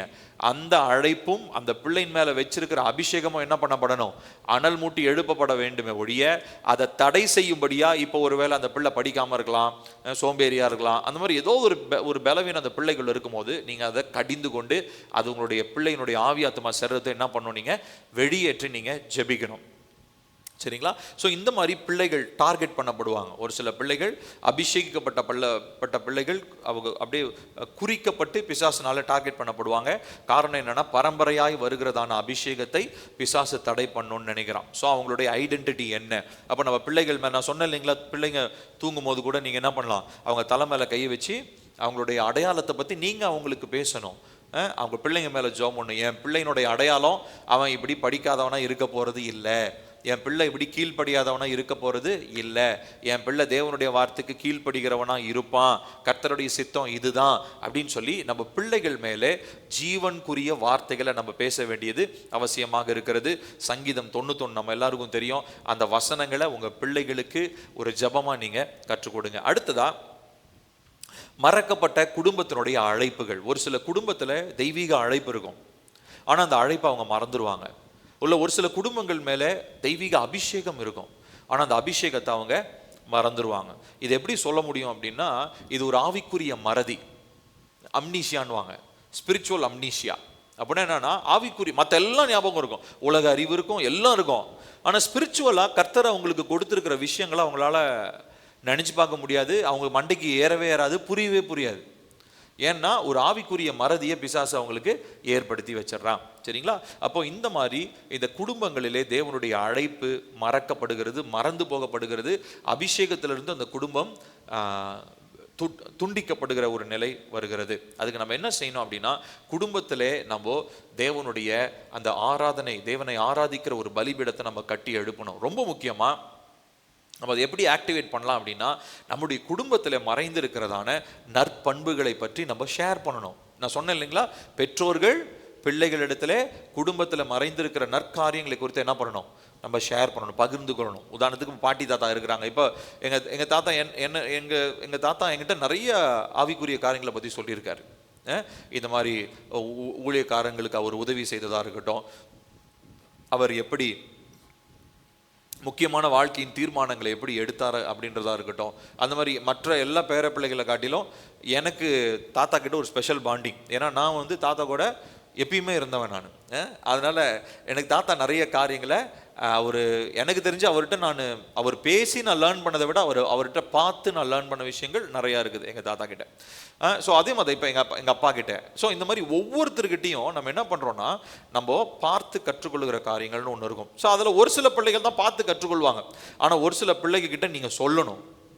இப்போ என்னை மாதிரியே எல்லாரும் பார்த்து கற்றுக்க மாட்டாங்க. ஒரு சில பிள்ளைகிட்ட நம்ம சொல்லணும். நம்மளுடைய முற்பிதாக்களுடைய வழியில் வந்ததான நற்பண்புகளை பற்றி நம்ம ஷேர் பண்ணணும், பகிர்ந்து கொள்ளணும். நம்முடைய தாத்தா இப்படி இருந்தார், இல்லை நான் இப்படி இருந்தேன், வாலிப காலத்தில் எனக்கு இப்படி ஒரு போராட்டம் ஒன்று வந்துச்சு, ஆனால் ஆண்டவர் என்னை தப்பு வச்சாரு, இதில் ஆண்டவர் உண்மை உள்ளவராக இருக்கிறாரு, இப்படின்ற காரியங்களை அந்த ஃபெய்த் ஸ்டோரிஸ்ன்னு சொல்லுவாங்க, விசுவாச சம்பவங்களை நம்ம என்ன பண்ணணுங்க, குடும்பத்திற்குள்ளே பகிர்ந்து கொள்ளணும். பிள்ளைகளுக்குள்ளாக அதை பற்றி பேசணும். சரிங்களா? இது ரொம்ப நம்ம செய்ய வேண்டிய ஒரு முக்கியமான ஒரு காரியம். அடுத்ததா, ஒருவேளை வரக்கூடிய ஆசீர்வாதம் அதாவது வந்திருக்கும், ஆனால் வந்து அடுத்து ஒரு ஃபியூ டேஸ்லேயே மந்த்ஸ்லேயே என்ன ஆகிடும்னா அந்த ஆசீர்வாதம் நம்ம கை விட்டு திரும்ப காணாமல் போயிடும். அந்த மாதிரி உங்களுடைய எல்லைகளிலே உங்களுடைய காரியங்கள் இருக்குது அப்படின்னு சொல்லி சொன்னால், உங்கள் மேலே இருக்கிற அழைப்பும் அபிஷேகமும் என்ன பண்ணப்பட்டிருக்குதுங்க? பிசாசினாலே தாக்கத்திற்கு உட்படுத்தப்பட்டிருக்கிறது. ஸோ வரக்கூடிய ஆசீர்வாதம் திடீர்னு நம்மளுடைய கையை விட்டு வெளியிட போகிற மாதிரி இருந்ததுன்னா, என்னுடைய அழைப்பையும் அபிஷேகத்தையும் பிசாசு என்ன பண்ணுறான்னு அர்த்தம்? தொட்டு அதை முறியடிக்கணும்னு நினைக்கிறான்னு அர்த்தம். அப்போ ரொம்ப முக்கியமாக நமக்கு வரக்கூடிய ஆசீர்வாதங்கள் எல்லாவற்றையும் நம்ம கண்காணிக்கணும், அது மேலே கையை வச்சு நம்ம ஜெபிக்கணும். எத்தனை பேர் சம்பளம் வந்ததுக்கப்புறம் ஜெபம் பண்ணுறீங்கன்னு தெரியல. மாத சம்பளம் சம்பாதிக்கிறவங்க, இல்லை கர்த்தர் உங்களுக்கு ஒரு வருமானம் கொடுக்குறாரு, அந்த எது நீங்கள் ஜெபிக்கணும். அது உங்கள் பேங்க் அக்கௌண்ட்டில் வரட்டும், அது உங்களுக்கு கையில் காசாக வரட்டும், எப்படி வந்தாலும் சரி, கர்த்தர் உங்களுக்கு கொடுக்குற ஆசீர்வாதத்து மேலே கை வச்சு என்ன பண்ணணும்? ஜெபிக்கணும். ஒரு வேறு லேண்டாக இருக்கலாம், அந்த லேண்டு ப்ராப்பர்ட்டி மேலே என்ன பண்ணுங்கள்? கை வச்சு நீங்கள் ஜெபிங்க. அதெல்லாவற்றின் மேலும் நம்ம அபிஷேகித்து ஜெபிக்க வேண்டியது ரொம்ப ரொம்ப அவசியமானதாக இருக்கிறது. அடுத்ததாக பாருங்கள், நான் உங்களுக்கு ஏற்கனவே சொன்னேன், அந்த ஸ்கில் ட்ரேடு, அதாவது குடும்பத்தில் மறைந்திருக்கிறதான ஒரு சில திறமைகள், அது ரத்தத்தின் வழியாக வந்திருக்கும், அது ஒரு சிலது காணாமல் போயிருக்கும், ஒரு சிலது தூங்கிட்டு இருந்திருக்கும். ஆனால் எப்படி இருந்தாலும் நம்ம என்ன பண்ண போகிறோம்? பரிசுத்த ஆவியானுடைய பலத்தினாலே அதெல்லாம் ரிவைவ் ஆகட்டும், அதெல்லாம் எழும்பட்டும். மறைந்திருக்கிறவைகள், உறங்கி கொண்டிருக்கிற அபிஷேகம், உறங்கி கொண்டிருக்கிற வரங்கள், உறங்கி கொண்டிருக்கிற தாளந்துகள் இயேசுவின் நாமத்தினால அனல் மூட்டி எழுப்பப்படுவதாக அப்படின்னு சொல்லி நம்ம என்ன பண்ணுறோம்? நம்ம என்ன பண்ணணும்? நம்ம ஜெபிக்க வேண்டியது அவசியமாக இருக்கிறது.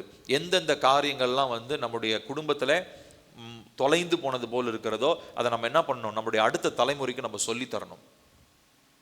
ஒரு சில காரியங்கள் ஒரு நேச்சுரலாக வரலாம்.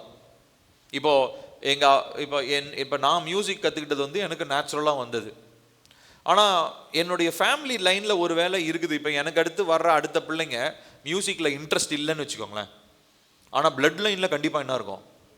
அப்போ நான் என்ன பண்ணணும்னா, அவனுக்கு மியூசிக்கில் இன்ட்ரெஸ்ட் இல்லை அதனால் நான் விட்டுறேன் அப்படின்னு விடக்கூடாது. நான் என்ன பண்ணணும்? அந்த ட்ரேடு, அந்த ஸ்கில்லை நான் என்ன பண்ணணும்? நான் சொல்லி தரணும். நான் சொல்கிறது புரியுதுங்களா? ஒரு சில பேரண்ட்ஸ் அப்படி ஃப்ரீ வில்க்கு விட்டுருவாங்க. கிடையாது, அதுவுமே பேட் பேரண்டிங் தான். தவறான அதாவதுங்க, நான் சொல்கிறது உங்களுக்கு புரியும்னு நினைக்கிறேன். இப்போ நம்ம தலைமுறையில் ஒரு ஒரு ஒரு வரம் ஒரு வரம் ஒன்று இருக்குது, சரிங்களா? ஒரு நற்பண்பு ஒன்று இருக்குது. அது என் பிள்ளைகளுடைய வாழ்க்கையில் நேச்சுரலாக வரட்டும்னு வெயிட் பண்ணக்கூடாது.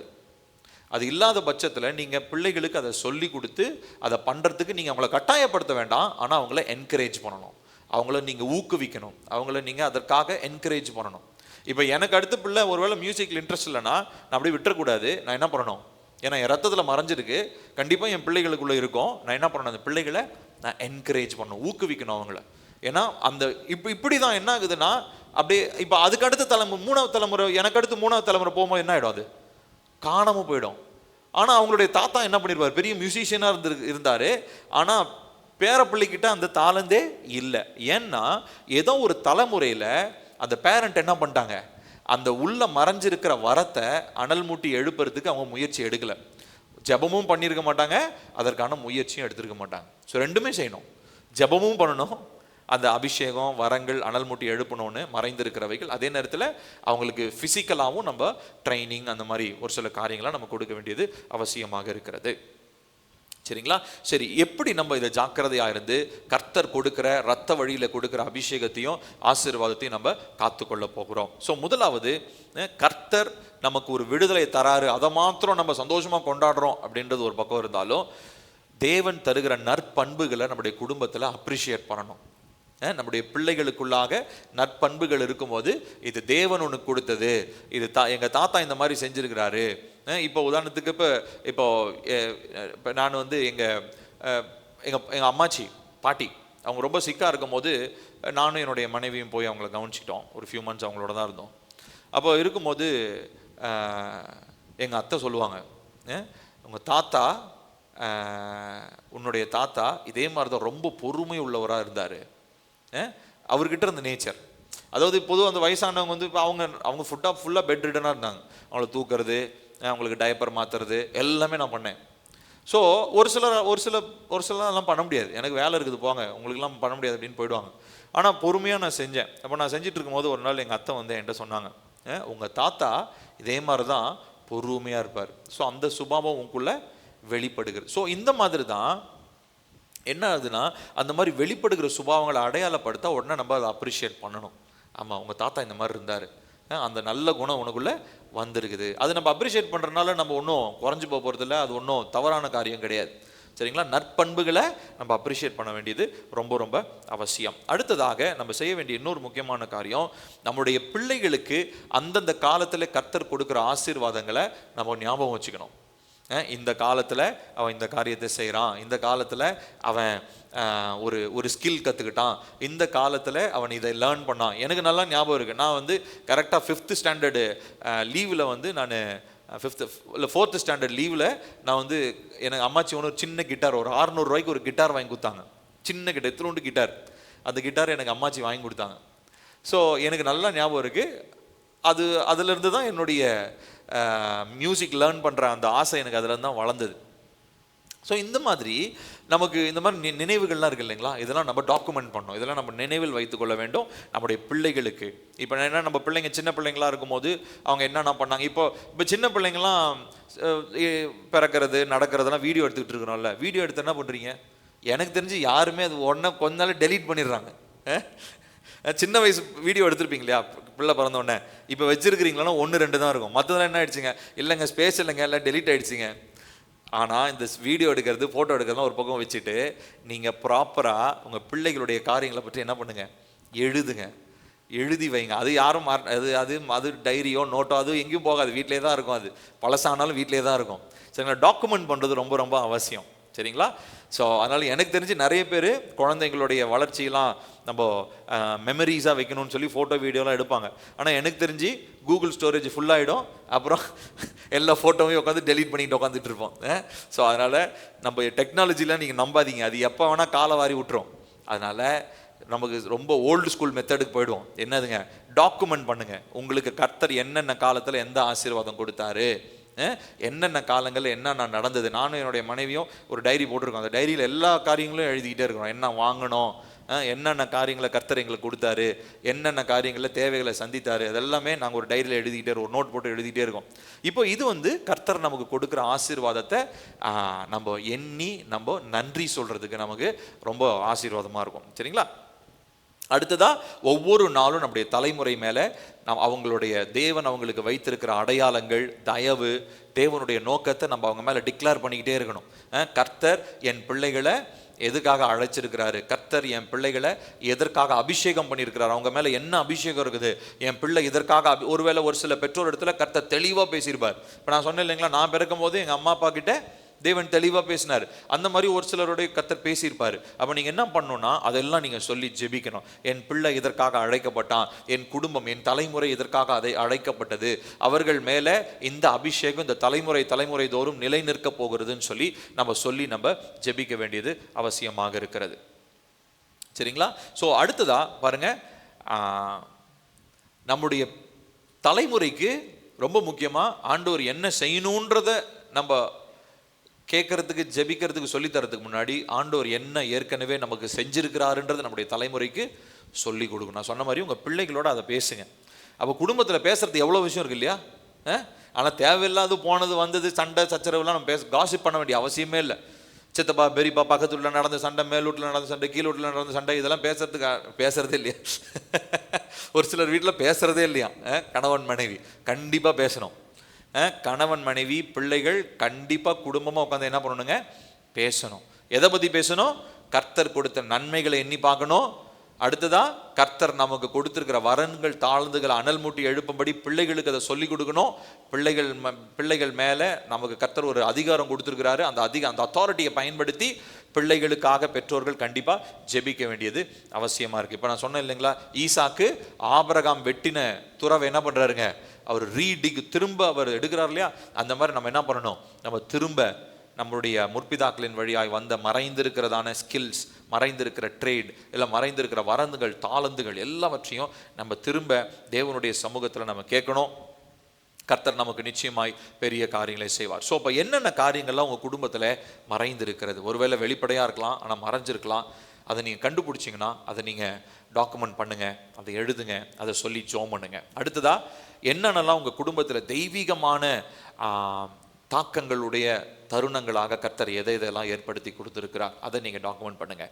அடுத்ததா, எப்படி இதை அடுத்த தலைமுறைக்கு நான் கொண்டு போக முடியும், இதை குறித்து நம்ம யோசிச்சு பார்க்கணும். யாவரும் எழுந்து நிற்போம், இதற்காக ஜெபிக்க போகிறோம். இன்றைக்கி நம்ம பார்த்தது வெறும் யுத்தங்களையும் தீமையின் பலிபீடங்களையும் பொருத்தனைகளையும் உடன்படிக்கைகளையும் அல்ல, ஆசீர்வாதங்களையும் நம்ம என்ன பண்ணுறோம், அடுத்த தலைமுறைக்கு நம்ம கொண்டு போனோம். அடுத்த தலைமுறைக்கு நம்ம கொண்டு போயிட்டோம்னா நமக்கு அடுத்த 1000 தலைமுறைக்கும் அந்த ஆசீர்வாதம் என்ன ஆகுங்க, நிலை நிற்கும். ஸோ இதற்காக நம்ம ஜெபிக்கணும். மறைந்திருக்கிற காரியங்களை கர்த்தர் வெளிப்படுத்தணும்.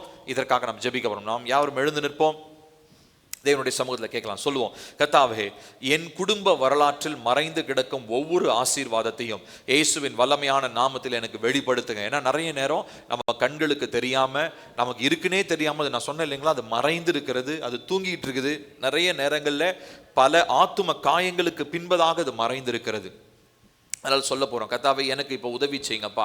என்னுடைய குடும்பத்தில், என்னுடைய தலைமுறையில், என்னுடைய சந்ததியில் மறைந்திருக்கிறதான அப்பா ஆசீர்வாதத்தின் காரியங்கள் அப்பா இப்பொழுதே இயேசுவின் நாமத்தினாலே எனக்கு வெளிப்படுத்துங்க. அப்பா இதுவரைக்கும் ஒருவேளை நான் நினச்சிருக்கலாம், என் குடும்பத்தில் ஒரு ஆசீர்வாதமும் இல்லை, என் குடும்பத்தில் ஒரு நன்மையும் இல்லை, வெறும் சாபத்தை தான் நான் சுதந்திரித்திருக்கேன்னு சொல்லி நான் நினச்சிருக்கலாம். ஆனால் கர்த்தாவே, என்னுடைய குடும்பத்தில் நிச்சயமாக ஒருவேளை 2-3 தலைமுறைக்கு முன்னாடியே அது மறைஞ்சு போயிருக்கலாம், அது எங்கேயாவது புதைந்திருக்கலாம். ஆனால் எங்கே இருந்தாலும் அப்பா என்னுடைய வாழ்க்கையில மறைந்திருக்கிற அந்த காரியம், மறைந்திருக்கிற அந்த ஆசீர்வாதம் தேவ நாம மகிமைக்காக, தேவ ராஜ்யத்தின் விரிவாக்கத்திற்காக இப்பொழுதே வெளிப்படுத்தப்படுவதாக என்று சொல்லி நான் ஜெபிக்கிறேன். சொல்வோம், அபிஷேகமும் கிருபையும் கொண்ட தலைமுறை அபிஷேகத்தை எல்லா நிலைகளிலும் இயேசுவின் நாமத்தில் நான் மீட்டெடுக்கிறேன். சொல்லுவோமா, அப்பா என்னுடைய வாழ்க்கையில அப்பா அந்த அபிஷேகமும் கிருபையும் கொண்ட தலைமுறை அபிஷேகம், ஆண்டவரே தலைமுறை தலைமுறையாய் நிலை நிற்கக்கூடிய அந்த அபிஷேகத்தை இயேசுவின் நாமத்தினாலே நான் இப்பொழுது மீட்டெடுக்கிறேன். என் குடும்பத்தில் அது மறைந்து போனதை போல, தொலைந்து போனதை போல இருக்கலாம். ஆனா ஒரு நாளும் கர்த்தாவே, நீர் வைத்திருக்கிறதான அபிஷேகங்களும் வரங்களும் தாளந்துகளும் ஒரு நாளும் மாறாதவைகள். உம்முடைய வார்த்தை சொல்லுது, நீர் அழைத்த அழைப்பும் உம்முடைய கிருபை வரங்களும் ஒரு நாளும் மாறாதவைகள் என்று சொல்லி, அது ஒருவேளை என்னுடைய தலைமுறையில எங்க மறைஞ்சிருந்தாலும் இப்பொழுது அது அனல் மூட்டி எழுப்பப்படுவதாக என்று சொல்லி ஜெபிக்கிறோம். என் சுதந்திரத்தை புதைக்க முயலும் ஒவ்வொரு சாபமும் எல்லா நிலைகளிலும் இயேசுவின் நாமத்தில் முறியடிக்கப்படுவதாக.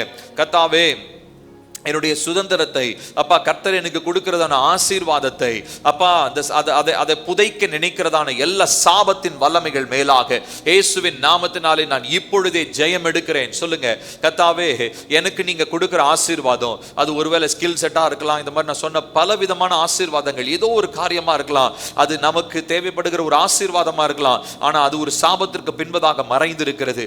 ஆகையினால் இப்பொழுதே அந்த வல்லமைகள் எல்லாம் அழிக்கப்பட்டு அந்த சாபத்திற்கு பின்புறமாக மறைந்திருக்கிறதான என்னுடைய சுதந்திரங்கள் எனக்கு உரியதாக வந்து என்னை வந்து என் தலைமுறையை வந்து சேருவதாக என்று சொல்லி ஜெபிக்கிறேன். அடுத்ததாக சொல்வோம், என் முன்னோர்கள் ஜெபத்தில் விதைத்த நீதியான விதைகள் இயேசுவின் நாமத்தில் செயல்படுவதாக. நம்முடைய முற்பிதாக்கள் ஜெபிச்சிருப்பாங்க இல்லையா, நல்ல ஜெபங்களை, நல்ல ஒருவேளை நம்முடைய முற்பிதாக்கள் ஜெபிக்கிறவங்களா இருந்தா கண்டிப்பா ஜெபிச்சிருப்பாங்க. அவங்க ஜெபிக்கும் போது நீதியின் விதைகளை விதைச்சிருக்கிறாங்க. ஆகையினாலே அந்த விதைகள் எல்லாம் இப்பொழுது முளை தெழும்ப வேண்டும் சொல்லி ஜெபிக்கலாமா? இப்பொழுது கேட்கலாம், இயேசுவின் நாமத்தினாலே கர்த்தாவே, அப்பா என்னுடைய சந்ததியிலே கர்த்தாவே, இந்த முன்னோர்கள் ஜெபித்த ஜெபத்திலே விதைக்கப்பட்ட நீதியின் விதைப்புகள் இயேசுவின் நாமத்தினாலே முளை தெழும்புவதாக. அப்பா நீதியின் விளைச்சல் என் தலைமுறையிலே உண்டாகட்டும். அப்பா என்னுடைய தலைமுறையில நீதியின் விளைச்சல் உண்டாவதாக. இதுவரைக்கும் என் தலைமுறையில நான் அநீதியை நான் அறுவடை செஞ்சிருக்கலாம், ஏன்னா அநீதியான காரியங்கள் ஒருவேளை விதைக்கப்பட்டிருக்கலாம். ஆனால் என்னுடைய தலைமுறையில நிச்சயமாய் நீதி எங்கேயாவது இருக்கும். அப்பா இன்னைக்கு எனக்கு அதை வெளிப்படுத்துங்க. என் குடும்பத்தில் மறைஞ்சிருக்கிறது அந்த நீதியின் அந்த விதைகள் இப்பொழுது முளை தெழும்புவதாக. எனக்கு வருகிறதான அந்த தலைமுறைகள் அந்த நீதியின் அறுவடை அவர்கள் செய்வார்களாக என்று சொல்லி நான் ஜெபிக்கிறேன்.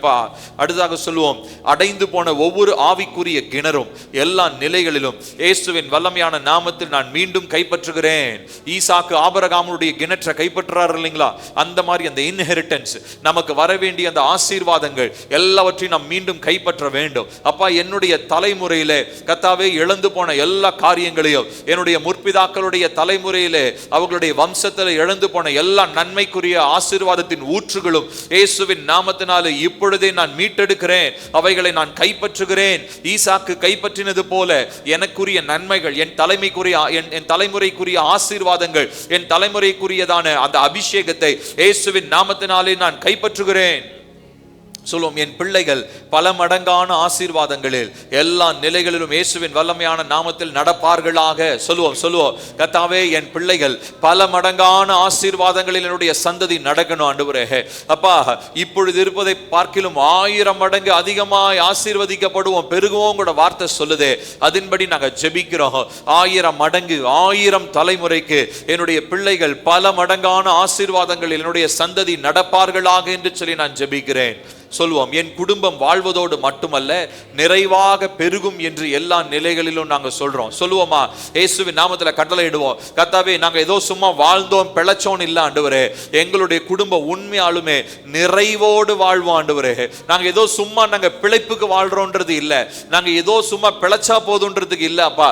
உண்மையாலுமே நிறைவான ஒரு ஆசீர்வாதம், நிறைவான ஒரு ஆசீர்வாதம் எங்களுடைய இரத்த வழியிலே, நிறைவான ஆசீர்வாதம் எங்கள் தலைமுறையிலே, நிறைவான ஆசீர்வாதம் எங்கள் சந்ததியிலே 1000 தலைமுறைக்கு இயேசுவின் நாமத்தில் உண்டாவதாக. சொல்லுவோம், நான் எல்லா நிலைகளிலும் தெய்வீக மரபின் வாரிசு என்று இயேசுவின் நாமத்தில் நான் சொல்லுகிறேன். சொல்லுவோமா? நான் ஒரு காட்லி லெகசியை சுமக்கிறதான ஒரு மனுஷன், தெய்வீக மரபை நான் சுமக்கிறேன். எனக்குள்ளாக கர்த்தர் ஒரு தெய்வீக மரபை வைத்திருக்கிறார். என்னிலிருந்து வருகிற எல்லா வாரிசும் தெய்வீக மரபை சுமக்கிறவர்களாக மாற்றப்படுவார்களாக. சொல்லுங்க, உங்க பிள்ளைகளுக்காக ஜெபம் பண்ணுங்க. உங்களுடைய பிள்ளைகள் எல்லாம் தெய்வீக மரபை சுமக்கிறவர்களாக மாற்றப்பட வேண்டும். சொல்லுவோம், என் குடும்பம் தலைமுறை கிருபையும் தீர்க்க தரிசன நோக்கத்தையும் எல்லா நிலைகளிலும் சுமப்பார்களாக என்று இயேசுவின் நாமத்தில் சொல்லுகிறேன். என்னுடைய குடும்பம் தலைமுறை கிருபையும் தீர்க்க தரிசன நோக்கத்தை உடையவர்களாக இருப்பாங்கப்பா. கிருபையுள்ள சந்ததியா என்னுடைய சந்ததி இருக்கும் அப்பா. தீர்க்க தரிசன நோக்கத்தோடு செயல்படுகிறவர்களா என்னுடைய சந்ததி இருக்கட்டும் இயேசுவின் நாமத்தினாலே.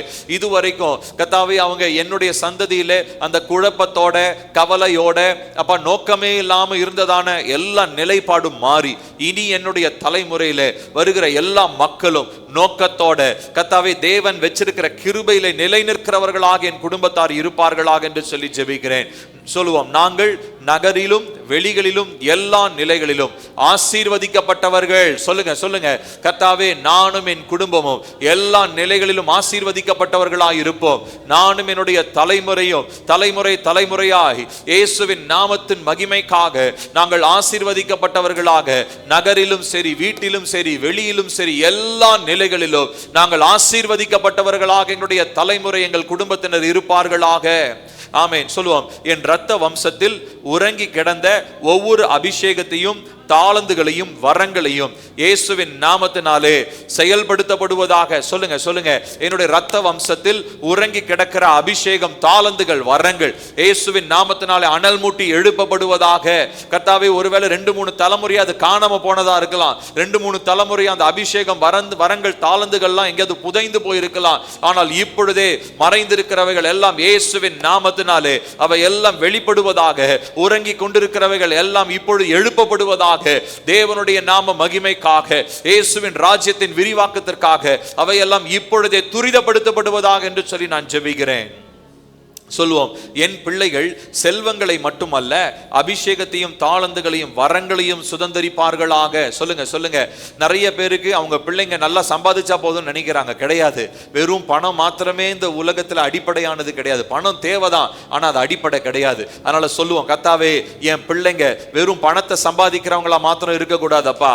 அவங்க அபிஷேகத்தையும் தாளந்துகளையும் வரங்களையும் தலைமுறைக்கு பெற்றுக்கொள்ளுகிற மனுஷர்களாய் கர்த்தர் நீர் அவர்களை மாற்றுவீர். கேளுங்க எல்லாரும் வாயை திறந்து கேட்போம்.